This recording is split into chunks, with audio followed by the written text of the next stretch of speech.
We're not gonna do nothing stupid. Penalty-wise, who is swipe? If ain't swipe, who is swipe? If ain't swipe, who is swipe? If I ain't swipe, who is swipe? Baby, who is swipe? Who is swipe? Oh, right. I wake up motivated. I wake up motivated. I wake up motivated. I wake up motivated. I wake up motivated. I wake up trying to bless somebody, inspire somebody, encourage somebody, help somebody to the next level. I got time today. I got time today. I got time. I got time. I got time today. I got time today. I got time today. I got time. I got time. I got time today. Who is swipe? If ain't swipe. Who is swipe? If ain't swipe. Who is swipe? If ain't swipe. Who is swipe? If I ain't swipe. Who is swipe? Baby, who is swipe? Who is swipe? Right. I wake up motivated. I am a whole lot of things that a lot of folks would like to be. And somebody had the audacity to sit up here and say what I ain't. But baby, I know what I am. Who is swipe? If ain't swipe. Who is swipe? If ain't swipe. It's my shit. Who is swipe? If ain't swipe. Who is swipe? If ain't swipe. Who is swipe? If ain't swipe. Man, that's good, man. What's good? What's good? I'm deep. We're about to talk about everything with Bitcoin involved. We're about to get into this interview, man. We already up. Somebody already in there, so we're gonna get into these interviews. Post-practice interviews with the University of Miami.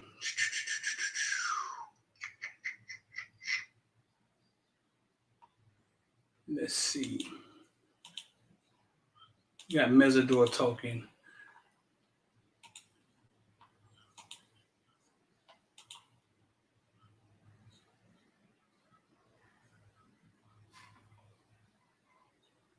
And try to dominate.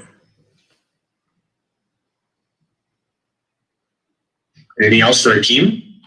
No, we've got some more folks with questions here. All right, we're going to Luke Cheney, and that'll be the last question for Ahkeem.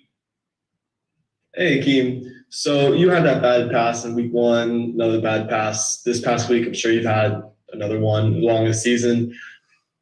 Just where did you, or I guess, how did you get so good at, deflecting passes at the line of scrimmage? Where did that skill come from? We work on it almost every practice. We have this little drill where we lock onto another D lineman, extend, and as soon as the quarterback or as soon as coach puts his hand up before the ball, we match hands. So we work on a match hand drill nearly every practice. So that's where, and they played a good part in the game. And I'm not the only one that got bad at passes. It helps our whole D line. All right, last question for Ahkeem. We'll go to Susan Miller-Degnan. Hey there, thank you. Ahkeem, now that you're kind of settling in here at UM, I know you told us before that you were kind of shy off the field. How has your role developed on the field as, in becoming more vocal with your teammates and off the field with your teammates? And do you feel it's still not your place yet because you're new, or how is the communication now between all the I feel like I've earned the right to be vocal. I'm not really a huge vocal guy. I really like to lead by example. But if I have something on my mind, then I'll express it. But I feel like I only talk when it's necessary. Alex, I just wanted to ask as a follow, who was the one, and maybe you said this, but I didn't hear, who was the one who did the pep talk or who talked to you guys at halftime as far as, was it a player? It was really everybody. Everybody had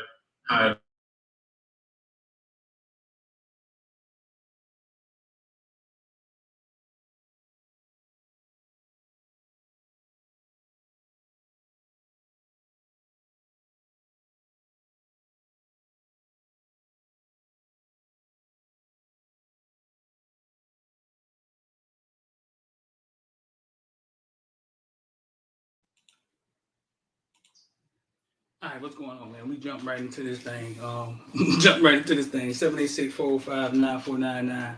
Got my boy Rich in the back. I'm gonna bring my boy Richie here in a second. We got James Williams. A few others coming in here, man. If you want to get down with IOD Squad, we up 50% on the Mara play. Make sure you're checking these plays. 67% we up on Mara play. So yeah, IOD Squad, we up 67%. Shout out to everybody who signed up for the $15. We up 67%. Recording stopped.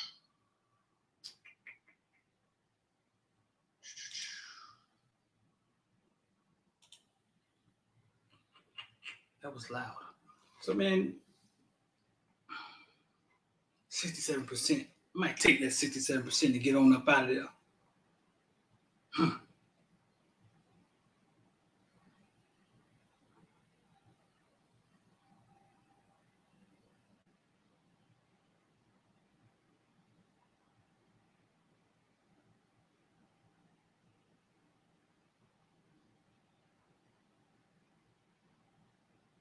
Yeah, I'm looking at the market now. So I think we got James Williams and a few others coming in.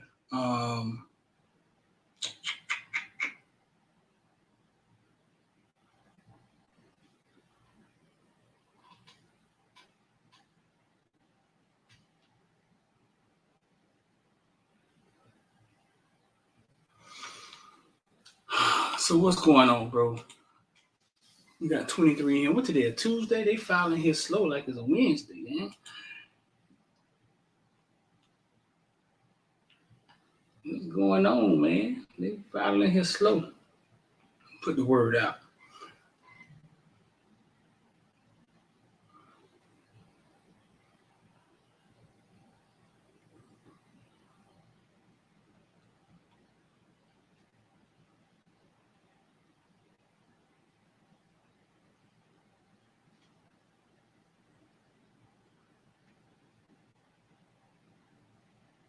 So we got Will Mallory, Tyler Van Dyke, and James Williams coming in.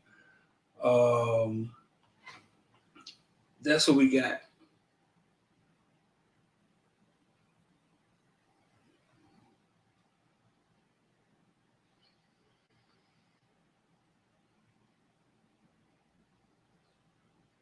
I see the money bags. Last night, Davante Adams questionable call on the catch he made. Then on the way walking out, he pushes down the cameraman. Now, mind you, 1 second, man. Let me get 1 second. I'm a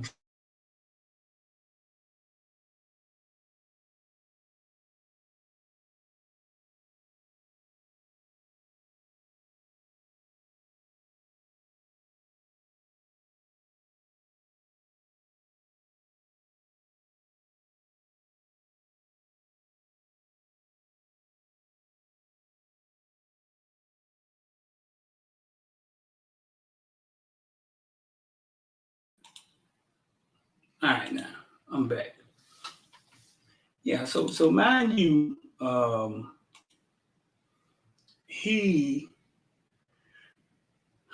been the cameraman that game before. Footballville. Of course, I've been the cameraman that game before. When it comes to when I'm at those games, a lot of times I feel like it's their sanctuary. I'm there covering the game, but I'm there. It's their sanctuary. It's like I'm at their job covering the game, right? And I feel it's not their job to get out of there. It's my job to get out of their way. That's how I kind of look at it. When I look at that video, I'm wondering, where was the cameraman going?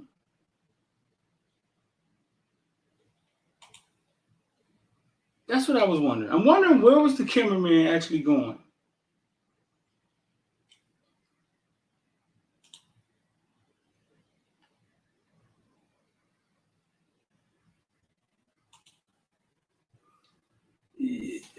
Yeah, it was kind of. Yeah, get out his way. That's how I kind of feel about that, dog. Get out his way, dog.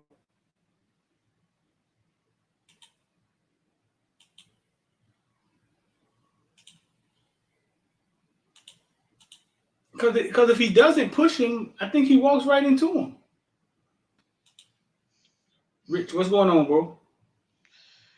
Yo, what's going on, man? Oh boy, I gotta fix that. Hold on. So Yeah, I heard some feedback. all right, so we'll talk until we get James Williams and Tyler Van Dyke come up, man. We'll talk, man. We'll shoot this. But yeah, I'm trying to understand where was the camera? Where was he going? Like, you got to pay attention to where you're walking. Like, so if he just walks right into it, is it assault on the cameraman? What game you talking about? Last night, Davante Adams. Adams, Oh, right? yeah. He walks right into, let's see.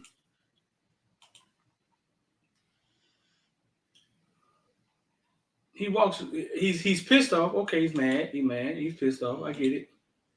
he mad. Yeah, you're supposed to be out of sight, out of mind. Yeah. Okay, so we're going to get back in here. Well, here's the play right here, bro. We got Will Mallory coming up. We're going to get in here. Not me dancing, but him pushing the cameraman, dog. Like, yeah. All right, so we'll get back to that. We'll get Will Mallory in, bro.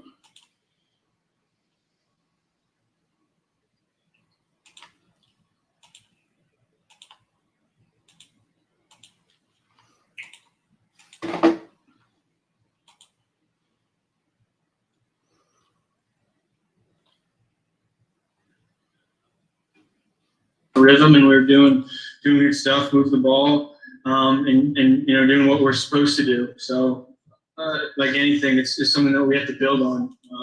Can't go down from there. We got to keep building, keep improving in all areas. Because if we keep passing like that, it'll help us. We just got to keep executing. We got to finish drives. It's most important. So we just got to keep improving all around. But that's a positive side. But we got to keep going. Go to Zuby Charles from Kane Sport. Zuby. Hey, Will. So it seems like, each game this year, just improving, just set a career high for receptions and yards. Just kind of what's behind that, do you think, that improvement each game this year? And also with, Jaleel Skinner, talk to me a little about him and what you've seen from him so far. The yards and stats doesn't matter if we don't get the W. But like I said earlier, I got to keep improving every single day. That's not my best game either. I got to improve on everything. But there's you can tell there's a little better rhythm. But like I said, it's just got to keep improving. I got to get better in all areas to help the team. I got to catch every ball that's thrown to me. I got to block better. I got to do better to help this team win. Because at the end of the day, those stats doesn't matter at all if we don't get a W.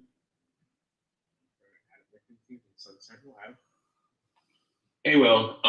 So now you guys have had a chance to kind of go back over the film from Saturday and stuff. Obviously, you guys really struggled in the running game.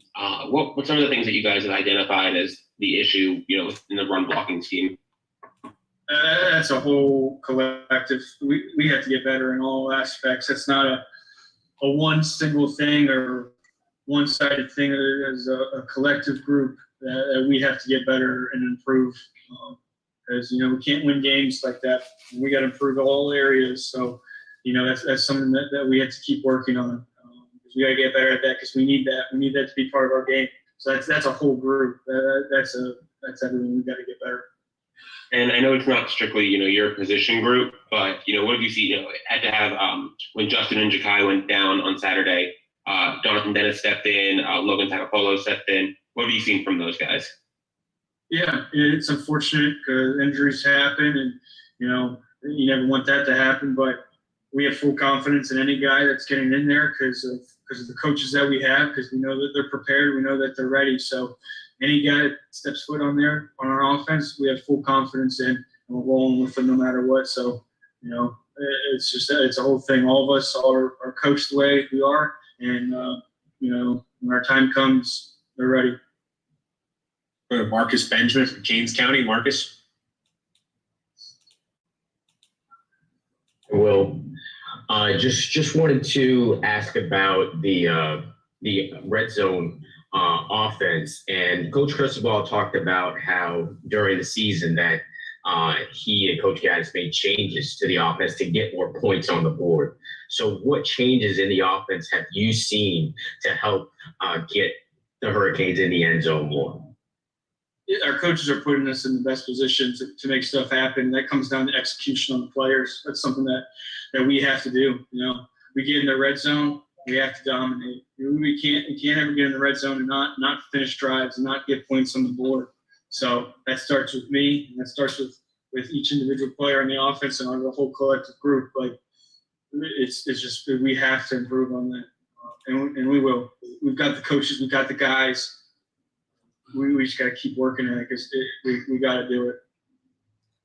We got time for two more for Will. We'll go to Manny and then Susan. Manny, go ahead. Manny and Susan. Hey, Will. Coaches mentioned that they were going to obviously ramp up the practices in terms of the red zone work. I mean, how much more time? Are you guys spending more periods doing it? Is it just more of a focus in the film room? How would you describe in particular, like what's different about, the way maybe you're practicing it this week? Yeah, it's just focusing on execution. Can't be any empty reps or anything like that. Every rep's got to be meaningful, and that's the most important thing.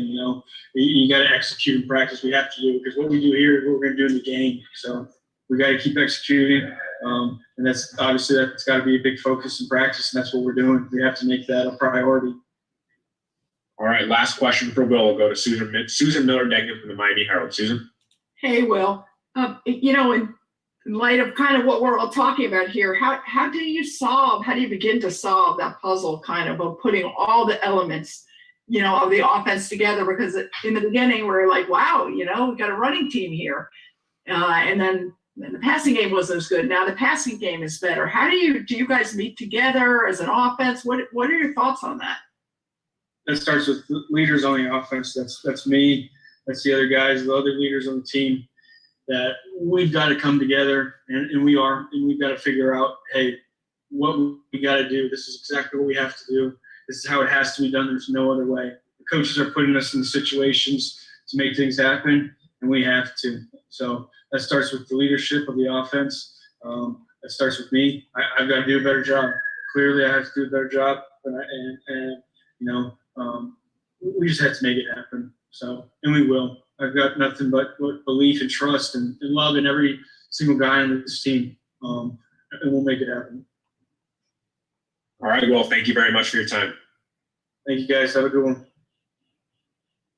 Recording stopped. All right, Rich, what's good, bro? Not much, man. Still got that feedback going. Yeah. Gotta put the headphones in, that's all. You good?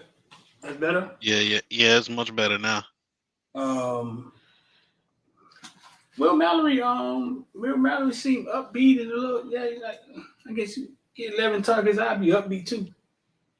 Yeah, and I actually like that. I actually like that because at the end of the day, man, we nitpick all the time and we ask these kids questions about, what they trying to improve on and what they doing and this, that, or the other. It's like getting a progress report every day. Yeah. Sometimes twice a day. Mm-hmm. And you really want the kids to focus on this being the most, in my opinion, this being the most funnest time they'll ever have in their life as a young adult. So like you got to really have that balance. So if I'm, hey, work hard in private, hang loose in public. You put the work in, that shit gonna show on the field. When you get in front of the media, be like, yeah, we're working on all of that. But at the end of the day, I love the fact that we got a brotherhood going on. I love the fact that we're bonding, we're learning the plays, and we out here having fun as a team and gelling as a team. Like, for real. That's a good way to look at it, bro. I mean, that's definitely a good way to look at it. think we got Tyler Van Dyke and James Williams coming up. If y'all got a question or y'all want to ask, if it's good enough, I'll shoot it. We were talking about he getting 80% of the balls. I'd be happy with that. Not fluid or athletic, kind of bumbling, can't block. Man, talk Will Scott. Will Scott talking about everything about Will Scott. Wow, man. Will Scott say not fluid or athletic, kind of bumbling, can't block with the suspect hands. Yeah, I agree with all that. I agree with all of that. And we agree with all. I mean, everybody does when you're looking at it from the outside looking in. But the only way that a kid is going to get better is by going out there and getting confidence in themselves and having fun at what they do.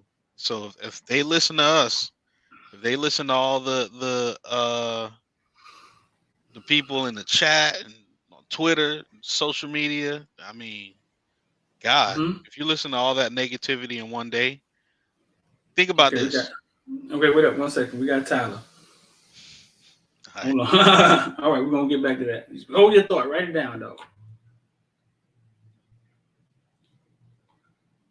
We got Tyler Van Dyke coming up. Shout out to Sterling, man. Say that shirt. This the old Gary King T-shirt. You can get it right down there. If you want a Gary King shirt, if you're looking on YouTube, it's right down there.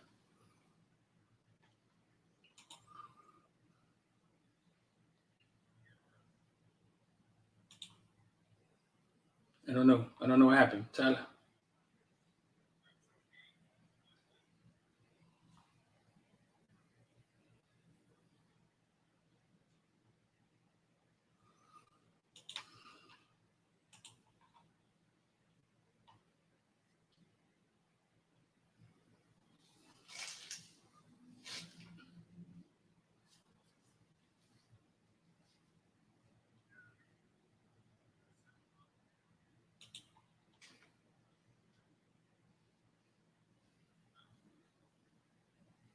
Uh-oh. Tyler talking his again. The coaches, and we just got to execute better. But yeah, I think we made a great step in the right direction in the pass game. Obviously, we have to run and pass the ball at the same time, like I said before. There has to be a good balance. We just got to come back and move on to Virginia Tech and, build on those positives and also fix the negatives. Go to Matt Shodell from Kane Sport. Matt. Hey, Tyler. So I want to.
Yeah, it all comes down to executing. We gotta push when we're at the 1 yard line. We gotta push in there. It's on all the players there. We gotta get the ball somehow in the red zone at the 1 yard line. Obviously, we're gonna fix a couple things and saw some things on film that as players and coaches come together and feel like we need to execute better and maybe scheme up better. But I think it all comes down to executing. When we get in the red zone, because we can move the ball just fine. I think every game we've moved the ball just fine. We're just having trouble scoring right now in the red zone. So As a reminder, if you have a question for Tyler, please use the hand raise function now. Go to Adam Lichtenstein from the Sun Sentinel. Adam. Hey Tyler, so obviously midway through the season, guys are getting back up and stuff. Jakai and Justice went down on Saturday. Elijah's out for the year. How have you seen the guys who kind of filled in those roles, like Jaleel and Logan, Jonathan Dennis, step up in those roles while those guys are out? Yeah, I mean, it's always next man up mentality. Those guys, haven't played much, and they're guys who I trust and who will get the job done. Logan had a lot of 1 reps in fall camp, and feel like he can really get the job done for us at right guard. So have full trust in him. And then JD, he's done a great job too, being that guy who will step in there and be a great center for us. Knows all the right calls, knows the protections, and have full trust in him as well. And then Jaleel made tremendous progress from fall camp until now, making plays on the field, making guys miss, and obviously a lot of stuff to grow on for him and learn from. But his talent is through the roof, and has a lot of potential in the future and now. And then real quick about JD, I know he's a left-handed snapper. What's that adjustment been like for you? It's just a little bit of a different look.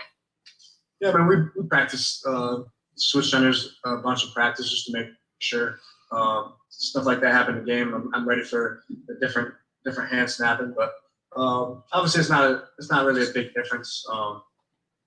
Still getting the ball the same way. It's just coming from the other hand. All right, we got time for 2 more questions for Tyler. We're going to go to Luke Cheney and then Darrell Streeter. Luke, go ahead for Tyler.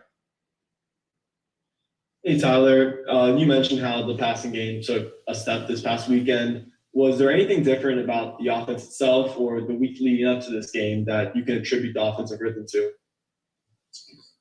I just think we executed better. I think tempo really helped us get going.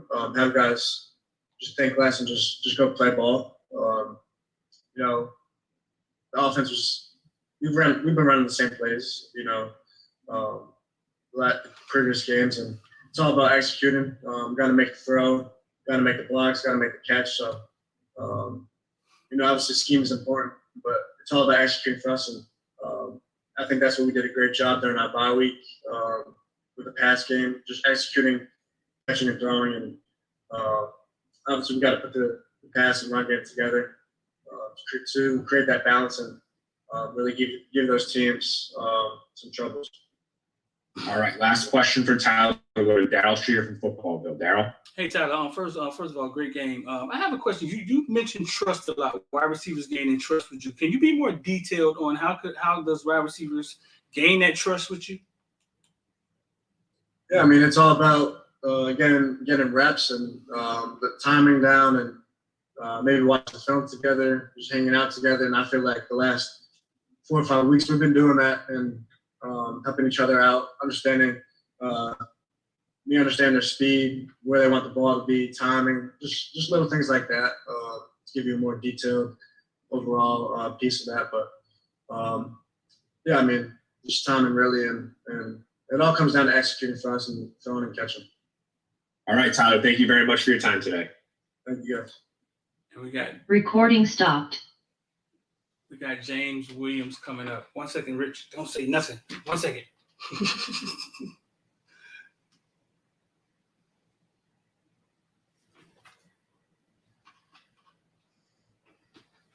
All right, you good. All right. Well, we got James that was a Williams great question. up. Yeah. I want to hear. I wanted to hear how does that happen? How does that happen? In the comment section, something we asked. Go ahead, bro. I was about to say somebody in the comment section had a great suggestion. They said, take the wide receiver core out to Tootsie's and build a better bond, Yes. That makes sense to me. Yes. Had a lot of fun this weekend with Tootsie's and the Cuban. 90% of the strippers at Tootsie's are Cuban. Does that Is that astonishing to anybody? Like, is that a surprise to anybody? No, I mean, Miami is ground zero for folks that came from Cuba. So I just would have thought that it would have been. She was like, it must be. I forget her name. I think her name was Caliente or. Fuego. She said it's like 5% black, 3% white, 1% Colombian, 90% Cuban. Now I wasn't. Now I mean they were awesome now, but but I didn't think that it would be that slanted. Well, maybe Just I don't know. Just my thoughts. You remember what you were talking about, bro? No, I just mentioned what I saw in the post, and just I like your questioning, because that's kind of what people want to know. Like, how are you building that bond? Like, what's going to take you guys to the next level as a core? So, and once again, I'm on record with TVD already. For me, my ceiling for TVD this year is Taj Boyd, and that's some big shoes to fill. So hopefully he could fill those shoes. He could do what he got to do every day, in every game, and do it and leave the production out there. Was Taj Boyd ever looked at as a first round draft pick, or all this stuff that they're saying about TVD? No, he wasn't, but he should have been. He played in the era. He played in the era where you had to be prototypical as a quarterback. So I think Taj Boyd was like 6 feet tall. And when you look at him coming out of high school, to be honest with you, if you look at Taj Boyd's high school tape out of Virginia, and you look at TVD's, I'm not even gonna say what I want to say. So let's go there. How Clemson got him, that was recruiting, but then Taj Boyd doing what he had to do is why they got Deshaun Watson. So Taj Boyd doing what he had to do is how they got Deshaun Watson. Yeah, it created a coach, because you got to remember, Deshaun Watson grew up 2 hours away from Clemson, but he also grew up a couple hours away from Athens. He was a couple hours away from Atlanta. He could have went in any a couple hours away from Alabama. Like, he could have literally went in any direction. And what we were doing on offense at the time, the way that Taj Boyd was executing the offense, I mean, I think it had a lot to do with the recruitment of Deshaun Watson. Deshaun Watson's suspended right now, right? Yeah, I saw that. I think he could come back in the building now, so he could start working on plays and stuff like that. But he still can't officially come back until week 13.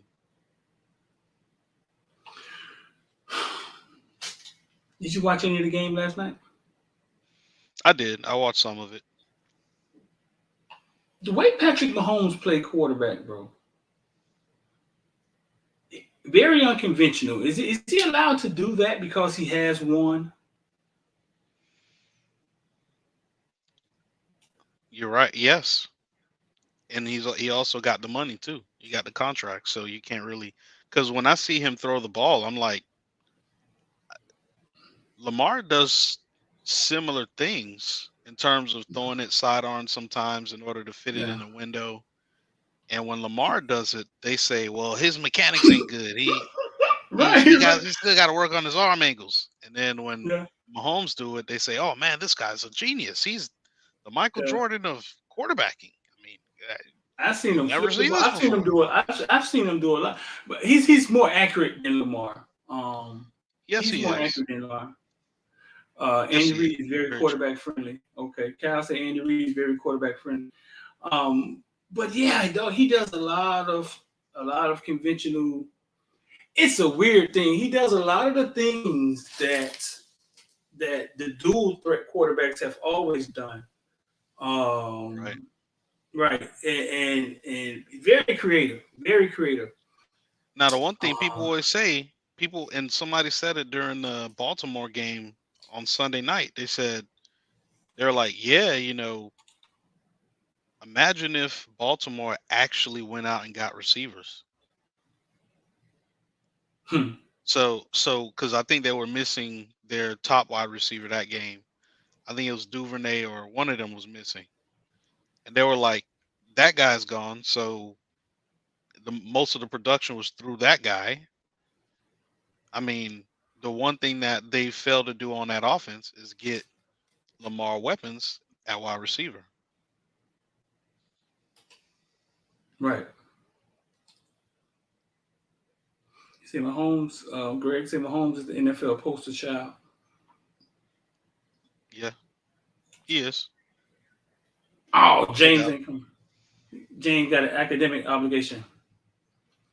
He ain't coming. Well, anybody want to interview me?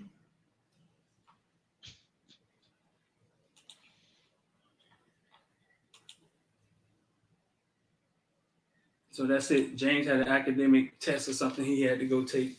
Well, at least we going to class and taking tests. I know. I was about to say that. Student athlete, right? At least that's going on. At least we're going to class and taking tests. Huh. At least. Lamar hangs with Kodak Black. And Mahomes hangs with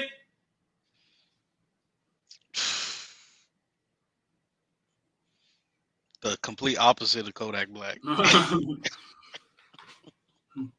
I think Tutu would be a good fit for the Ravens.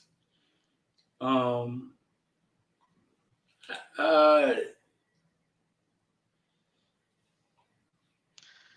that like Alvin Brown? Ain't that like Alvin Brown? I think Lamar needs like some big possession receivers, right? Yeah, he does because Lamar likes to really high point the ball, which is a great thing actually. Somebody said first. Huh? Somebody said Christian Young said Mahomes hangs out with Garth Brooks. Tutu Atwell first NFL touchdown. Going up top, that's a man wide open. He's got it down to the 10. You see my Instagram guy put the trash pile blue. That's time. Going up top, that's a man wide open. He's got it down to the 10.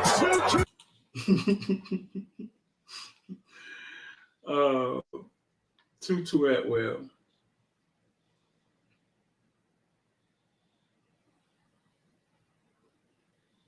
I have a lot of stories about these guys, man. One day I just got to thinking just there, bro. You know what I'm saying? That's just. Don't do it, Street. Don't do it. You know what I'm talking about? Mm-hmm. Why not? Shout out to Tutu Atwell, man. The game got to be sold, not told. We talk about it in the group me one day. The for the football villains, man. Yeah, some of this stuff is can't make some of this stuff up. But I think James Cook had his first touchdown this weekend.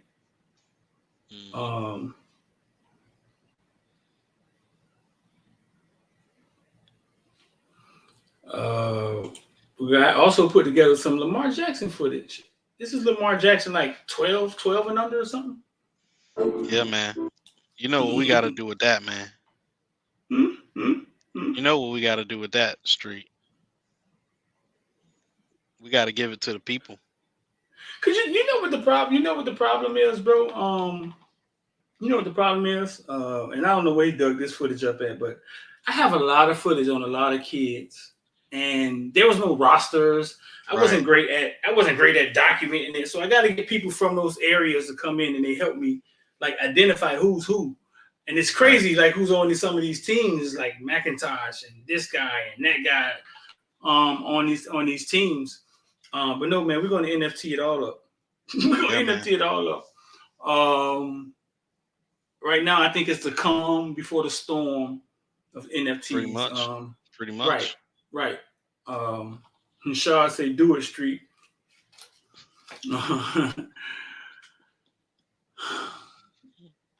The one I do want to talk about is let's see. I don't even know if I could. Oh, that's a lot of scrolling.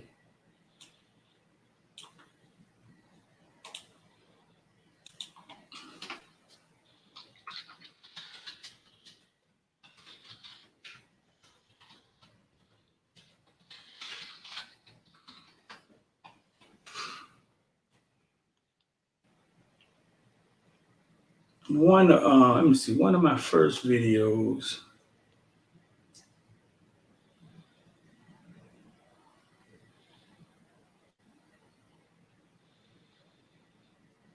It's a Duke video? Huh? It's a Duke video? No. Actually, it's Maurice Alexander, and they had like an undefeated Florida City team with Deontay Mullins. They were really, really good.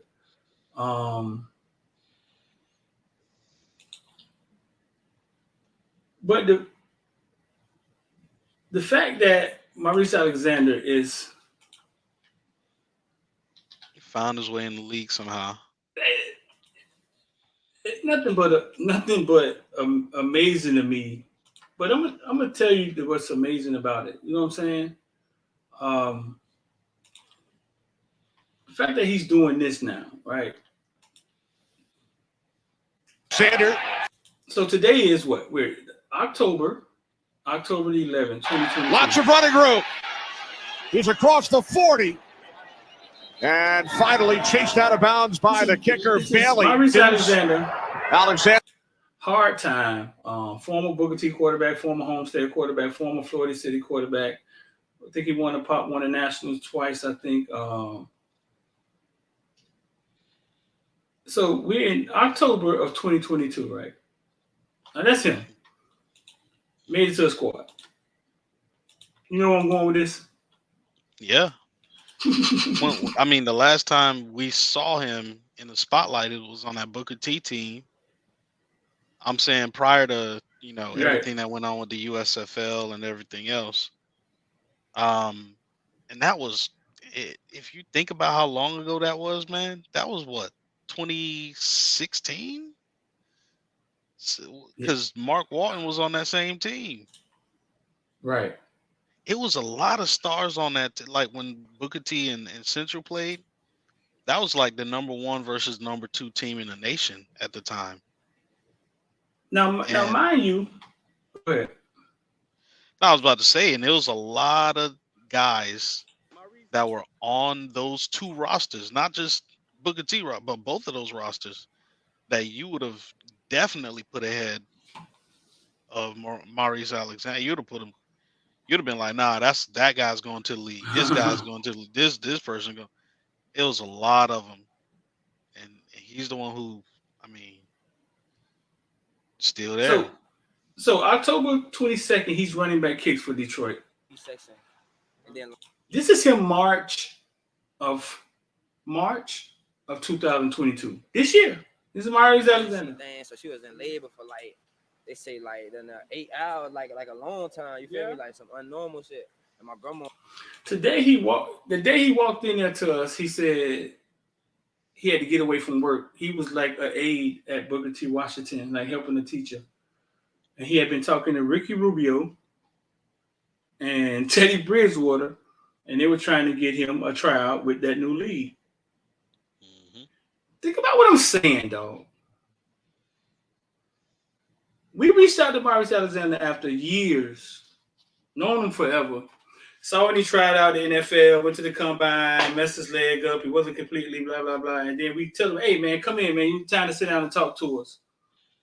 We didn't know anything about it. He didn't know. At this point, all he knew was he was going to get a chance to go play football again.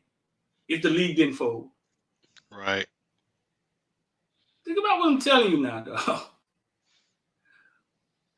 He checks in Mississippi. I hit him up a few times. We link up. He do a little video for me while he in training camp. Same time, Jeff Thomas is blowing up for his team in training camp. Mm-hmm.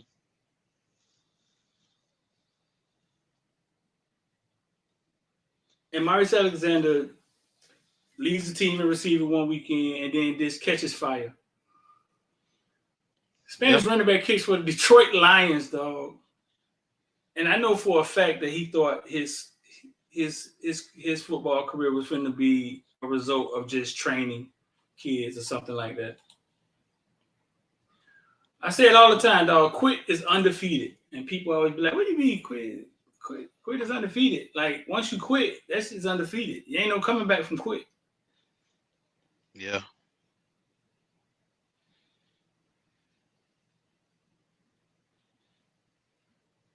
He said, I don't like how the Lions cut Alexander. That's why the NFL be trying kids. What, they cut him in the training camp and then brought him back? Yeah, that's interesting. Yeah, they cut him in training camp and brought him back. I mean, because he was just running back kicks this weekend. So maybe they cut him out of training camp and brought him back. Cause he's running back kicks for them now. Oh, they just cut him? No, they couldn't. That's what. Oh, that's they what say I'm now seeing they in the chat. now they just cut him. Let me see.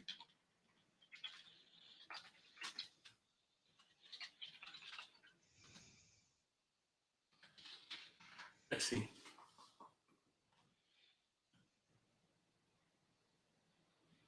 With help on the way, Lions with help on the way. So they must be bringing back a starter. Yeah, they waived him. Detroit Lions announced they're cutting wide receiver Maurice Alexander. It signed last week to help the Lions get through the injury troubles. DJ Chalk did not play in Los Angeles. Oh, so he was okay. So he was brought on probably just for some quick stuff. But what happens is an ankle injury while Monse Brown was largely ineffective while playing through a hike. Yeah, but what happens is once you do that on the NFL level, he'll get a chance again. He could be picked up by anybody. Yeah, so he'll get a chance again. Yeah, and they better hope that nobody snags him, because now if he's in that waiver wire basically and he's healthy, anybody could come along and be like and pick him up. Yeah. So the opportunity is just giving somebody an opportunity, though. It's giving somebody an opportunity, and what he did and bring him to Miami. I don't like that street. He was balling. No, man, it's not really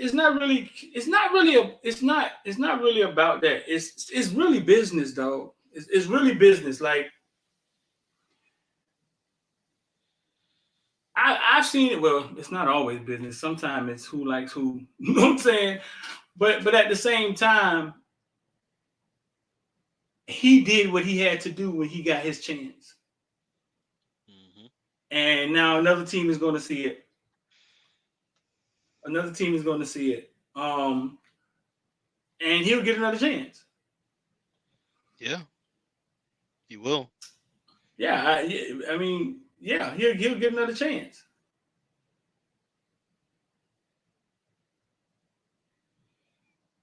Yep.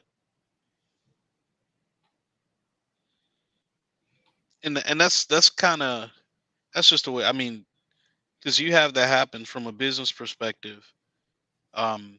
You pay guys week by week, especially guys who don't have guaranteed contracts. Mm-hmm. Every week they get paid. So if you go in a game, you get paid. So if you have a 53-man roster, you don't want to be over your cap limit or whatever, and you know you're going to bring another guy on that might be getting paid a similar amount of money, who you think could be more productive. I mean, you could literally waive a guy and bring him back 2 weeks later, and they'll have a big impact on what you're trying to do for that week. But the issue that you have when you waive a guy and they're healthy is that another team can claim that guy. Right. So, I mean, I think something similar was going on with Braxton Berrios. He got That's how weight. it went from that's how it went from the Patriots to the Jets. And the rest is history with him. I mean, he solidified his roster spot with the Jets, and that's what you hope for Maurice Alexander. So Detroit might have some wide receivers that they think, or personnel that they think could do certain things on the 53-man roster. Hopefully some other teams say, you know what, we need him on the roster the whole season and pick him up. Right. Right. I mean, it's evident he could play. How big is he? He look tiny out there next to them Giants, don't he? Yeah, he does. Because of it's not the height, is more so weight, So he's probably like 5'10", 5'11". Probably like 5'11", but I don't know if he's over 200 pounds, so that's why he looks on the smaller side. But for his skill set, you don't need that. No, all you need is heart. Yeah, you're running back, kicks and punts. Yeah. Also, of course, he's going to have to continue to get better. Making sure that he's brushing up on the route tree, stuff like that, so people don't just call him a returner and that's it. Right. Yeah. All you really need is heart, dog. That's it.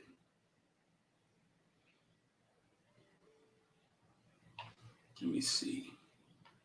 Listen, man, 786-405-9499 if y'all want to get down with IOD Squad. 786-405-9499 if y'all want to get down with IOD. We were talking about Davante Adams and just a few other things. Davante Adams.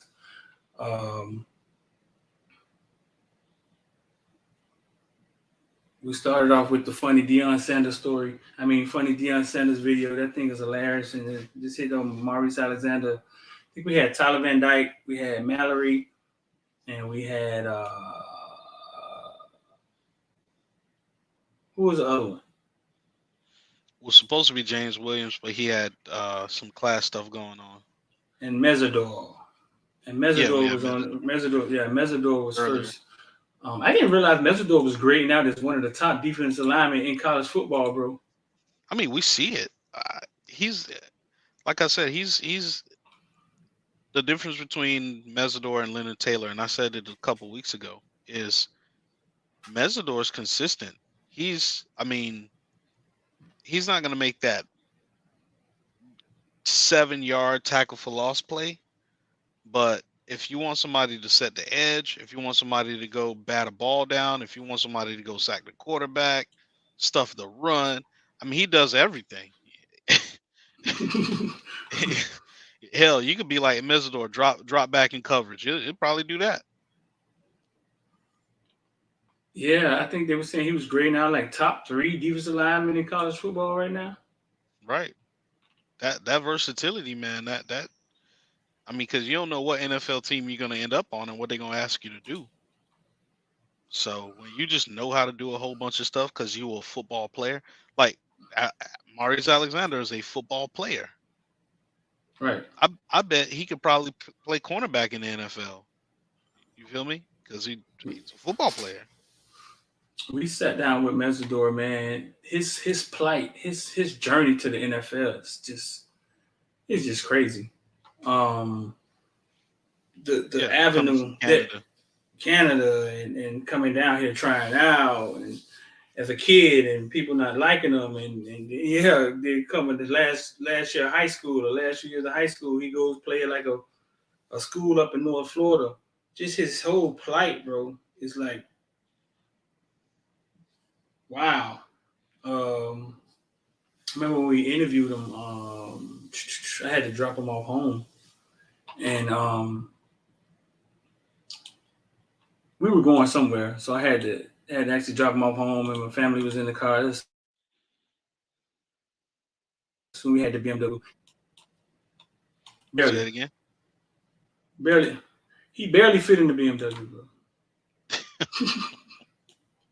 Barely fit in the BMW, dog. Barely. That's the thing. He don't look that.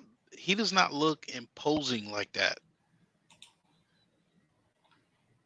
What you Maybe mean? that's like when you see Shamar, you're like, Shamar is very big, very long arms. You know, kind of has. You can see his frame has very muscular frame. Leonard Taylor's big. You can kind of see it. Mesidore, you're like, on camera doesn't look that big, but when he stands next to somebody, that's when you kind of know how big he really is. And that's actually not a bad thing. It's not a bad thing. You say it's not a bad thing? Nah, because opponents can underestimate you.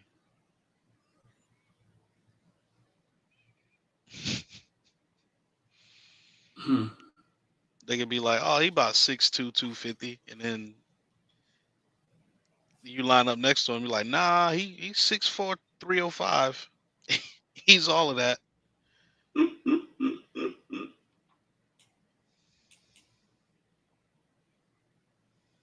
He's solid. He's like he's like a real solid dude. You know what I'm saying? Thick dude. He's not too tall. Like he's real solid. And they say he's heavy handed, strong dude. But I didn't realize that because he doesn't have that many sacks, right? Nah, but that's not necessarily his doing, because when he was at West Virginia, they put him at nose guard. You feel me? And then he goes to Miami, and the first couple games of the season, they're rotating, linemen a lot. We all complain about that. Right. So he's doing what he's doing, which in the long run, I think that helps him. It doesn't hurt him, because you definitely want to. He's playing efficient. Let's put it that way. So if he's coming in for 30 plays, he's making those 30 plays count. He always does something, whether it be bat a ball down, a tackle for the loss, a sack. He always sets the edge, always does something. So his play is a lot. That's why he's grading out so high. Right. Somebody said, food for thought, Lamar is the Ravens quarterback and leading rusher since day one. And he has won the MVP in the playoff game. And they don't want to pay him Deshaun money or Tyler money. That is an insult. Yeah, it is, but sometimes you can't be emotional about it. You can't be emotional about it. Because they're gonna do that. That's business. They're gonna do that. Right. I was gonna hold off on this, but I just saw a picture that just I'm not holding off on nothing. And Rich, you the perfect dude to talk about this.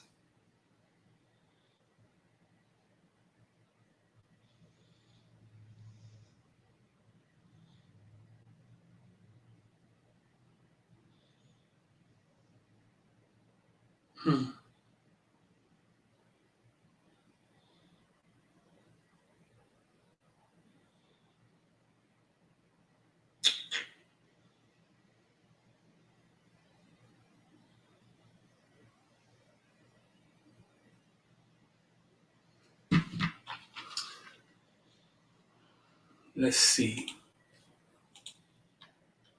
Tommy Tuberville. You know what's going on with Tommy Tuberville, dog? Nah. What's going on with him? Oh. Rich, you've been dealing with your own situation, huh? Yeah, man. Yeah. God did. Shout out to you, dog. Shout out to you. That shit is over. Shout out to you, dog. Yeah.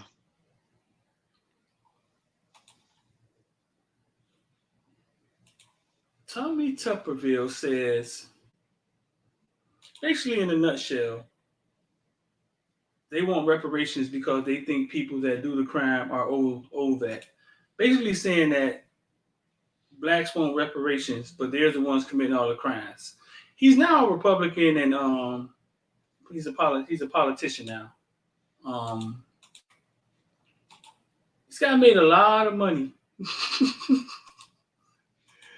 off of the backs of Sports World Reaction. Tommy Tuberville's thoughts. He made a lot of money. Yeah. I'm glad I am on this segment to comment on that. It's real simple because wait up. Before we get into it, we're gonna because I don't think people know what we're talking about. You know what I'm saying? Like, basically, he's a politician now, and you know, there's a couple groups out there asking for reparations for what blacks went through, and he basically saying that they want reparations because they think the people that do the crimes are owed that. Damn the crime of slavery. Damn that crime. You know what I'm saying? Damn that crime. Now, this is what Luke had to say. This is Tommy Tuberville. He once coached at University of Miami. This is him at Auburn, locked in. He probably done sat on the couches of plenty black families. Luke say this ain't Tommy Tuberville now. He's a senator that don't like black people. He used all these black boys to make millions for his family. Same guy who went into black mothers' home asking for kids to commit to him. Now he called those same black boys criminals.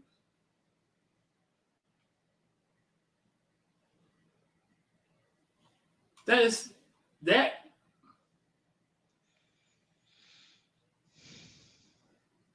par for the course. You want me to go into that logic? Cal say two things that have nothing to do with each other. Cal, come on in here, Cal. Go ahead, Rich. It has a lot to do with each other because it's really simple. This is called being on code. You even see it when, I don't know, I mean, if you've ever been to college at a PWI, right? Especially if you're a black young man and you're an athlete, you get all these girls from other cultures who may be feeling some type of way about you, right? And but what you have to understand is there is something in the white culture called adolescence, right? And that's where you get to behave recklessly and not be responsible for your reckless behavior. So when this happens, you might think that, and once again, I preface it by saying that, you know, you like who you like, period. So I'm not even on that type of tip. But what I am saying is this is a code thing, right? So when you have a white guy who's making money off of the millions of dollars off the backs of black kids and not even teaching them about business, right? Not even teaching them about code switching. Then now you're running for office and you have to say certain things to appeal to your base. What I was gonna mention prior to reading that was I listened to Kanye West on Fox, the interview that they did with him when he talked about wearing the White Lives Matter shirt. And for the most part, I would have to say that I kind of agree with Kanye and a lot of what he was saying, because he touched points in regards to business and black folks. He touched on points in regards to just the simple fact that all lives matter. Okay, if that's his only reason for doing it, I get it. However, I listened to Candace Owens and her points, and she kind of was mirroring what's going on with Tommy Tuberville, where she's like, you know, talking about vandalizing the community. What's going on, Kyle? What's good, fellas? You know, when she's talking about vandalizing the community, your own community, talking about, you know, how white people are not included in things and so on and so forth. That I had to push back from, because when you think about what Tommy Tuberville is actually saying, is the underlying tone of what he's saying is this: because I'm not black, none of my peoples are black, none of the people that are in my household are black that I make money for. Because I'm not these things, I don't have to care about what happened to you back then, currently, or in the future. But what we have to understand is this is the whole cornerstone of why someone had to put on a shirt that said Black Lives Matter. Because we can all agree that everybody's life matters. However, if you say everyone's life matters, but yet the media could still put a spin on what it means to be black in America, and all the executives are not my color, right? They're your color, and you don't denounce that, or you have real estate appraisers who could sit there and lowball the value of a home because a black husband, wife, and children lives in that home, and they're not reprimanded. If these things could still go on, which affect black people, and you are white and you don't care about that, then in a sense, what you're saying is black lives don't really matter. And this is why they had to wear the shirt.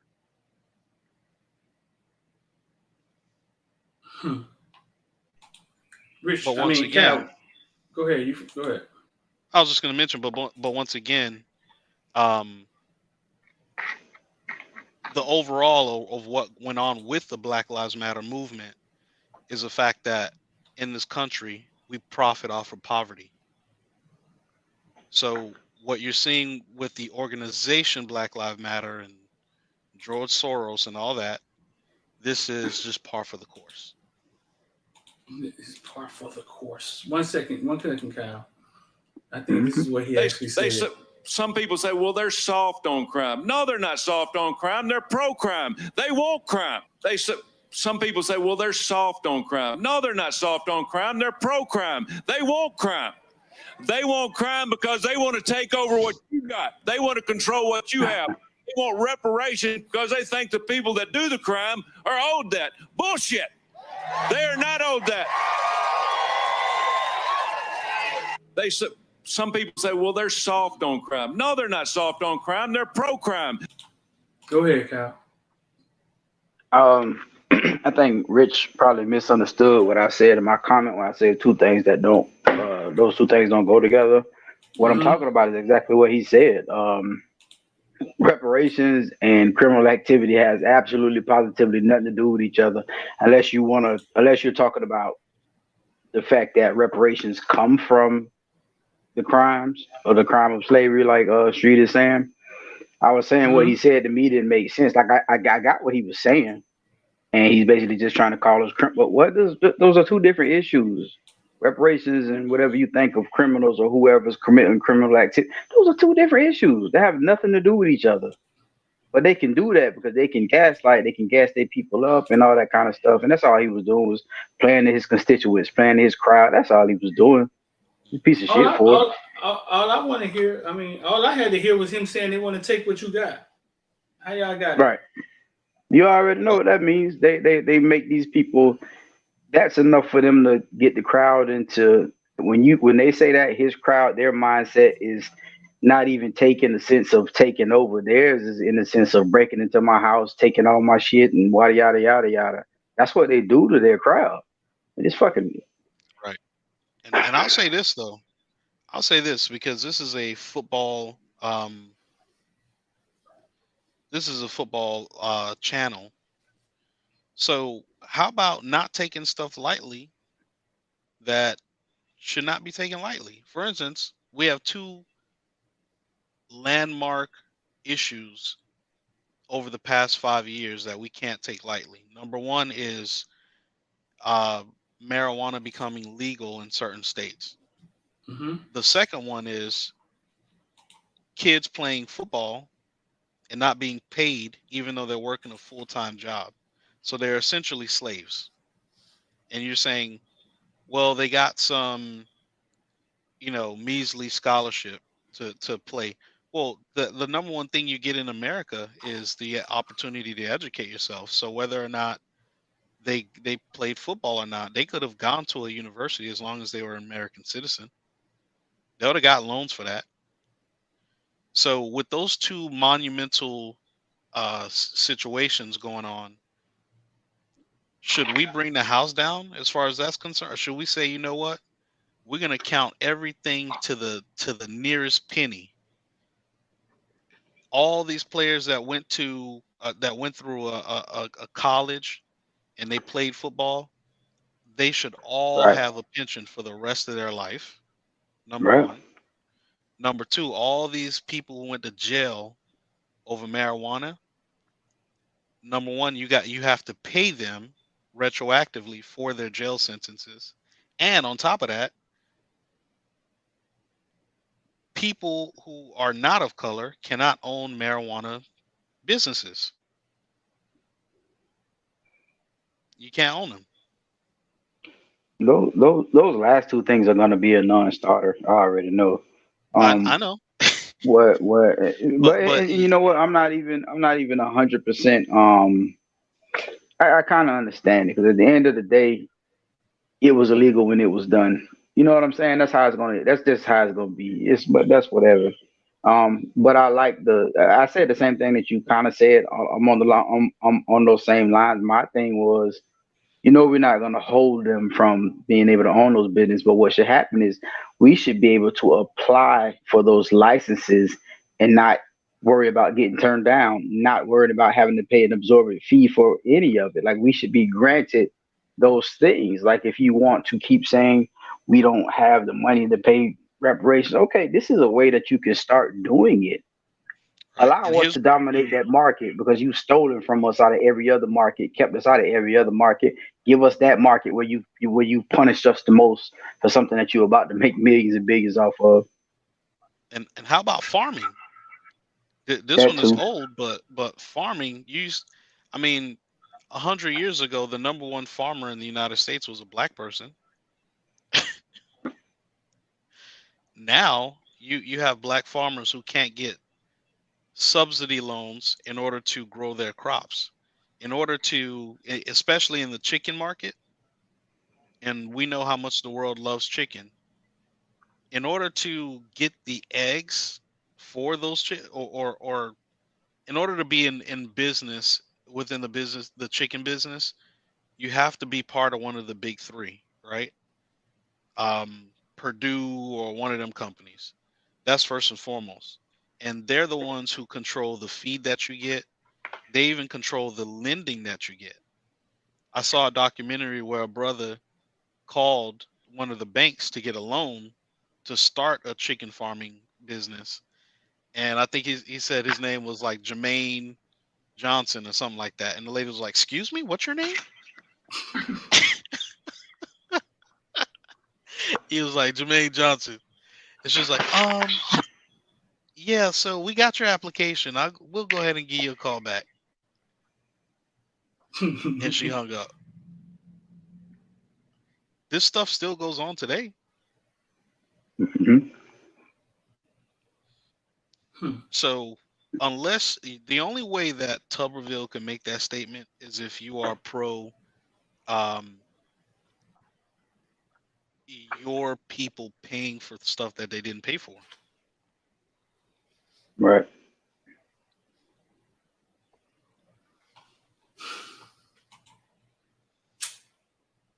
Will it ever happen?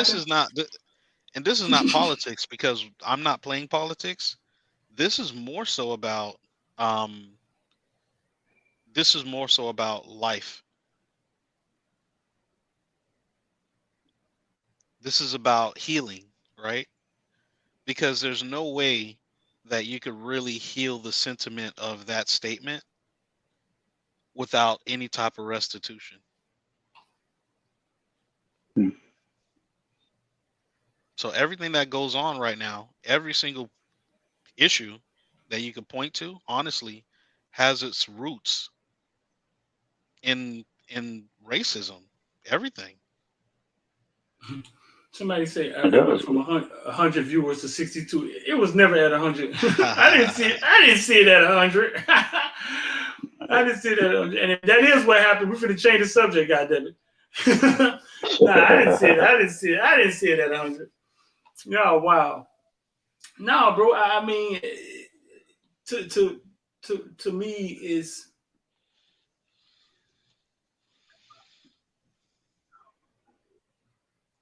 I'm trying to think, right?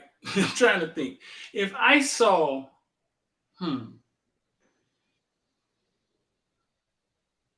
if I saw a guy become completely rich off of coaching women's basketball, right?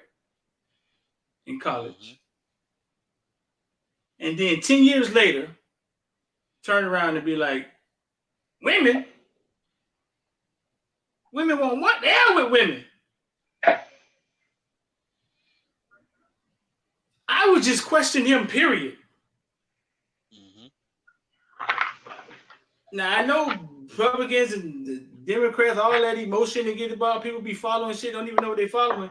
But I'm questioning that dude, period. Because there's pictures of him like this out here. Right. And we know for a fact he sat in hundreds of black families' houses and begged for their kids to come play for him. And let me address this real quick. Because Gallagher 610 says, nah, brother, you just told me the biggest farm owner was black. How did he get in that position if everything is rooted in racism? Gallagher. Just because you feel I wouldn't even, man, Rich, I wouldn't even address that shit. I really wouldn't, dog. It's just not even worth your time. Yeah, it's not. What would you It's say really the biggest farmer was black? You said what? The biggest farmer owner was black? Yes, the biggest farm owner. What happened to him? Let me address it in a way that he will understand. That's just like when a white person says, I got that one black friend. Right. So he can't be racist.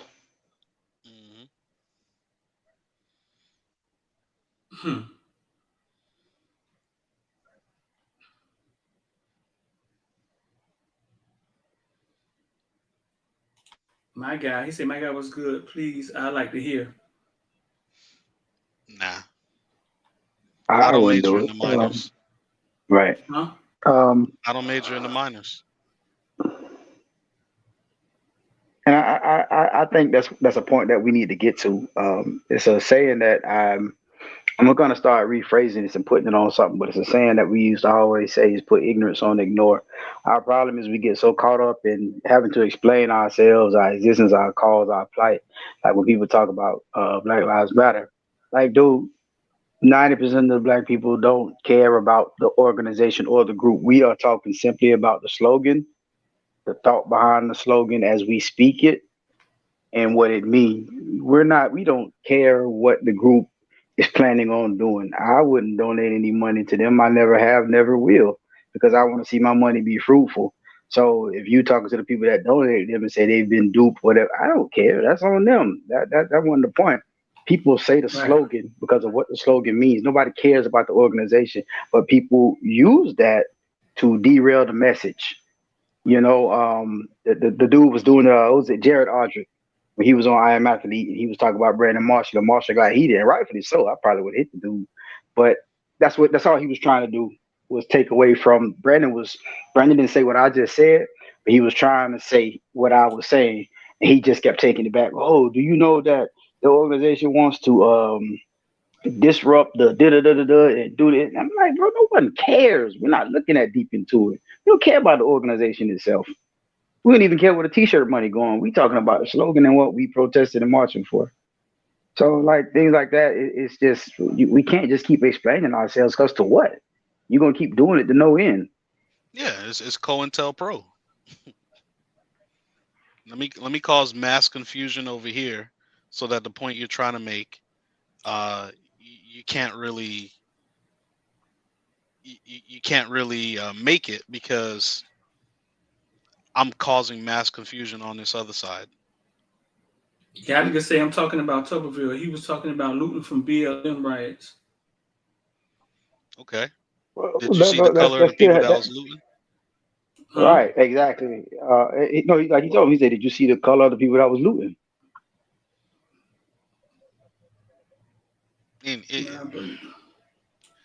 Anyway, I got to get out of here shortly. So, I'm glad you brought it up, Street, because it's a point of emphasis, and one of the things that is happening in the business world is sustainability, and this is part of sustainability. If you're making money off of the backs of a certain demographics, are those demographics being properly represented and being left in a sustainable way where we could both enjoy the fruits of our labor? So for the kids out there, hey, this is what Dion is doing at HBCU. This is what this is all about. This is why he went over there. So you do with your talent what you must. But I know one thing: Jimbo Fisher didn't create Dalvin Cook. Mic drop. I'm out. No, he did create Davin Cook, but I put that all on our back, bro. We got to, until we really understand systems and leverage and the power that we have, and until we understand it, it's all on us, bro. Kanye said it was a mindset, and y'all laughed at him. Oh man, please don't bring that dude up.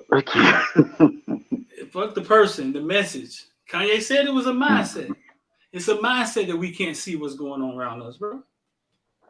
It's a mindset that we can't see. We make up college football, and if we just band together, somebody would have to give up something. It's a mindset, Kyle. Bro, I mean that's been talked about and preached for a long time, but that's the last person I need to hear it from. That man do everything to make something to his advantage, bro. I just can't do it. But true enough, because that's what Dion was saying when he was talking about, hey, look, y'all, we only getting X amount of dollars to go up here and get our kids embarrassed and beat up. Why are we doing that? You know what I'm saying? We need to start because most of that money is gone by the time we leave our campus. We got to pay for our band to come, pay for all our kids. They got to get their little per diem. We got to fly, all that kind of stuff. By the time we come back, y'all done paid us $700,000 to come play y'all to get our head beat in. We coming back with $2,000 in our pocket. What was the point? It didn't help us do anything. It didn't give us no exposure. Ain't nobody gonna say, dang, I really like the way Jackson State got whooped by Alabama. I think I want to go there. Like, no, it don't work like that. So it's like, what's the point? What are we getting out of this? Besides a couple of dollars that we're not gonna really have at the end of the week. I think it's leverage too, Kyle. I get to go shake Mario Cristobal hand. I get to go shake. You feel me? Like I think it has something to do with that too. Like you saw the pictures that he put up of Eddie Robinson when he got beat by UCLA, and how he was with the coach. You know what I'm saying? Yeah, I think it has a lot to do with that too. Like making relationships. Where's my next job? That's all college football coaching is. Where's my next job? If you were at a job that could fire you in 3 years, you better be looking for your next job. Or you better be getting yourself in a position where that can't happen. And so that's kind of Dion's thing. Like, hey, bro, we can do this. You know what I'm saying? I think that's his simple message, that we can do this. Whatever this is, whatever you think it is in your mind, we can do it. Right. But we have to do it as a group. And that's what I was saying. That's what I was saying the other day. What happened between him and Eddie was a teaching moment for both of them. Dion may be on track and trying to get somewhere, but you can't lead the pack by being 30 steps in front of them. and not telling them where you're going. You know what I'm saying? They can't like just smell your cologne and follow you. Like, oh, he went that way. He went that way. No, you got to be able to, talk with the pack. He's like Eddie say, pregame, come meet me. You could have came to the middle of the field and say, hey, bro, we're just putting on a show, man. It's going to be all love, man. Just want to put on a show for the people. Boom, boom, boom, boom, boom. And boom, you might not have it at the end of the game. You know what I'm saying? It's a teachable moment for both of them. And like I say, Deion comes from a different world. You know what I'm saying? The same way you talk to me about certain things, about emotions and how you deal with things or whatever. Because I'm not in your world, I understand everything you're saying, but I don't practice it because I don't feel I'm cool. I'm gonna be me for now. But Deion has to explain that to him. He has to be able to see that. He has to understand that he's not in that world. What Deion is like whoever said it the other day put it best. It's just music. You know what I'm saying? It's just TV. It's just this. It's not real. It's not what's going on here. And you got to understand that. So you take your emotions out that part of it and just do the business. But he don't come from that world. I'm sure he knows something about that world, but prime time been living in that world for a long time. Yeah. Gallagher said, I love y'all, good day. And then he come back with some more. Gallagher, what's up, man? You in the group with Gallagher? Gallagher said, I got Rich in his feelings. That's not why Rich left. Just chill, Kyle. Simmer down. That's not why Rich left. Rich had to go do some business, man. He didn't leave because what you were saying. Tim said Deion versus Eddie. Yeah. Overall good. It brings more attention to HBCUs. Yeah, I think in sort of a way, kind of. It does, you know what I'm saying? But I don't know what the attention do if nobody's going to do anything with it. Right.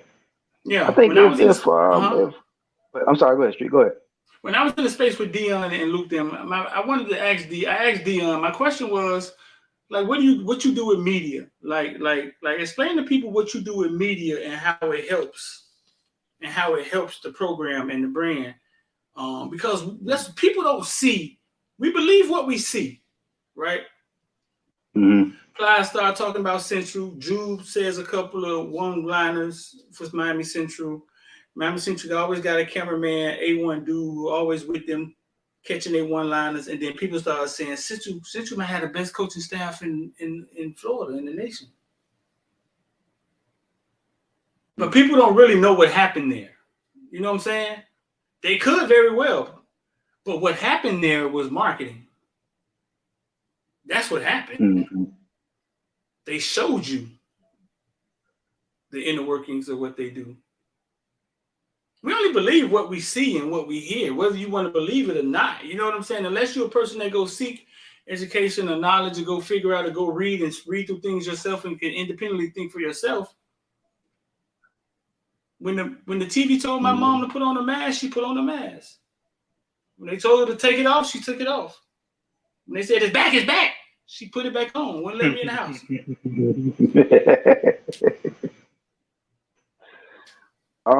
Look, I'm gonna keep it, football. This is football related because we start off on Tuberville, so we're gonna keep it on football. Actually, I'm gonna bring it back around to football, but I'm gonna start off here.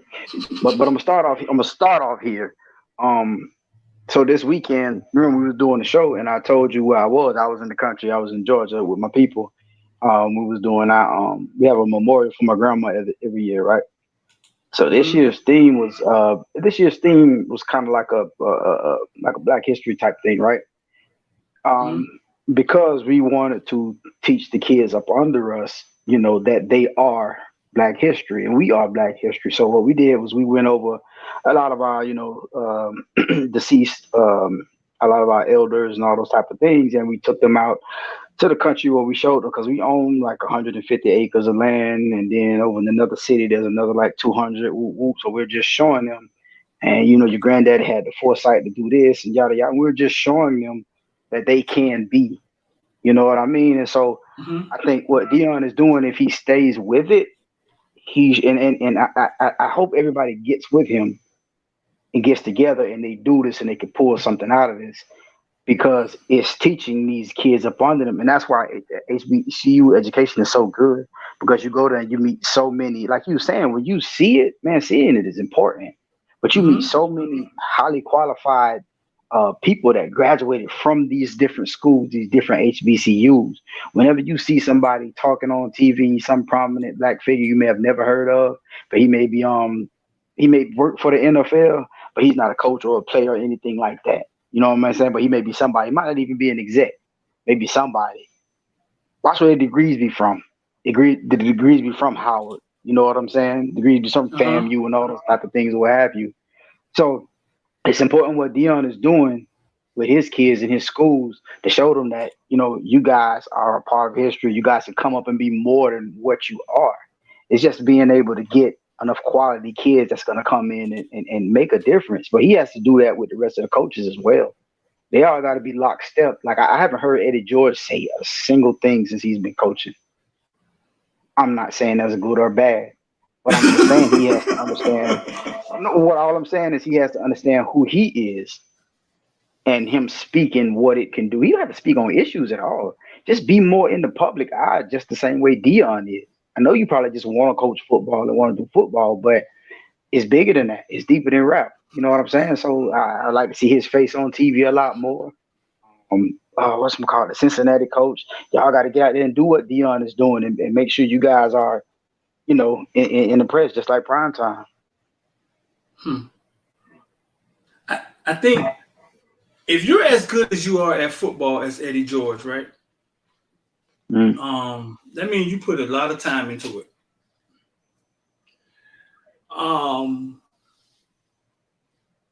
What else you think Eddie George put a lot of time into?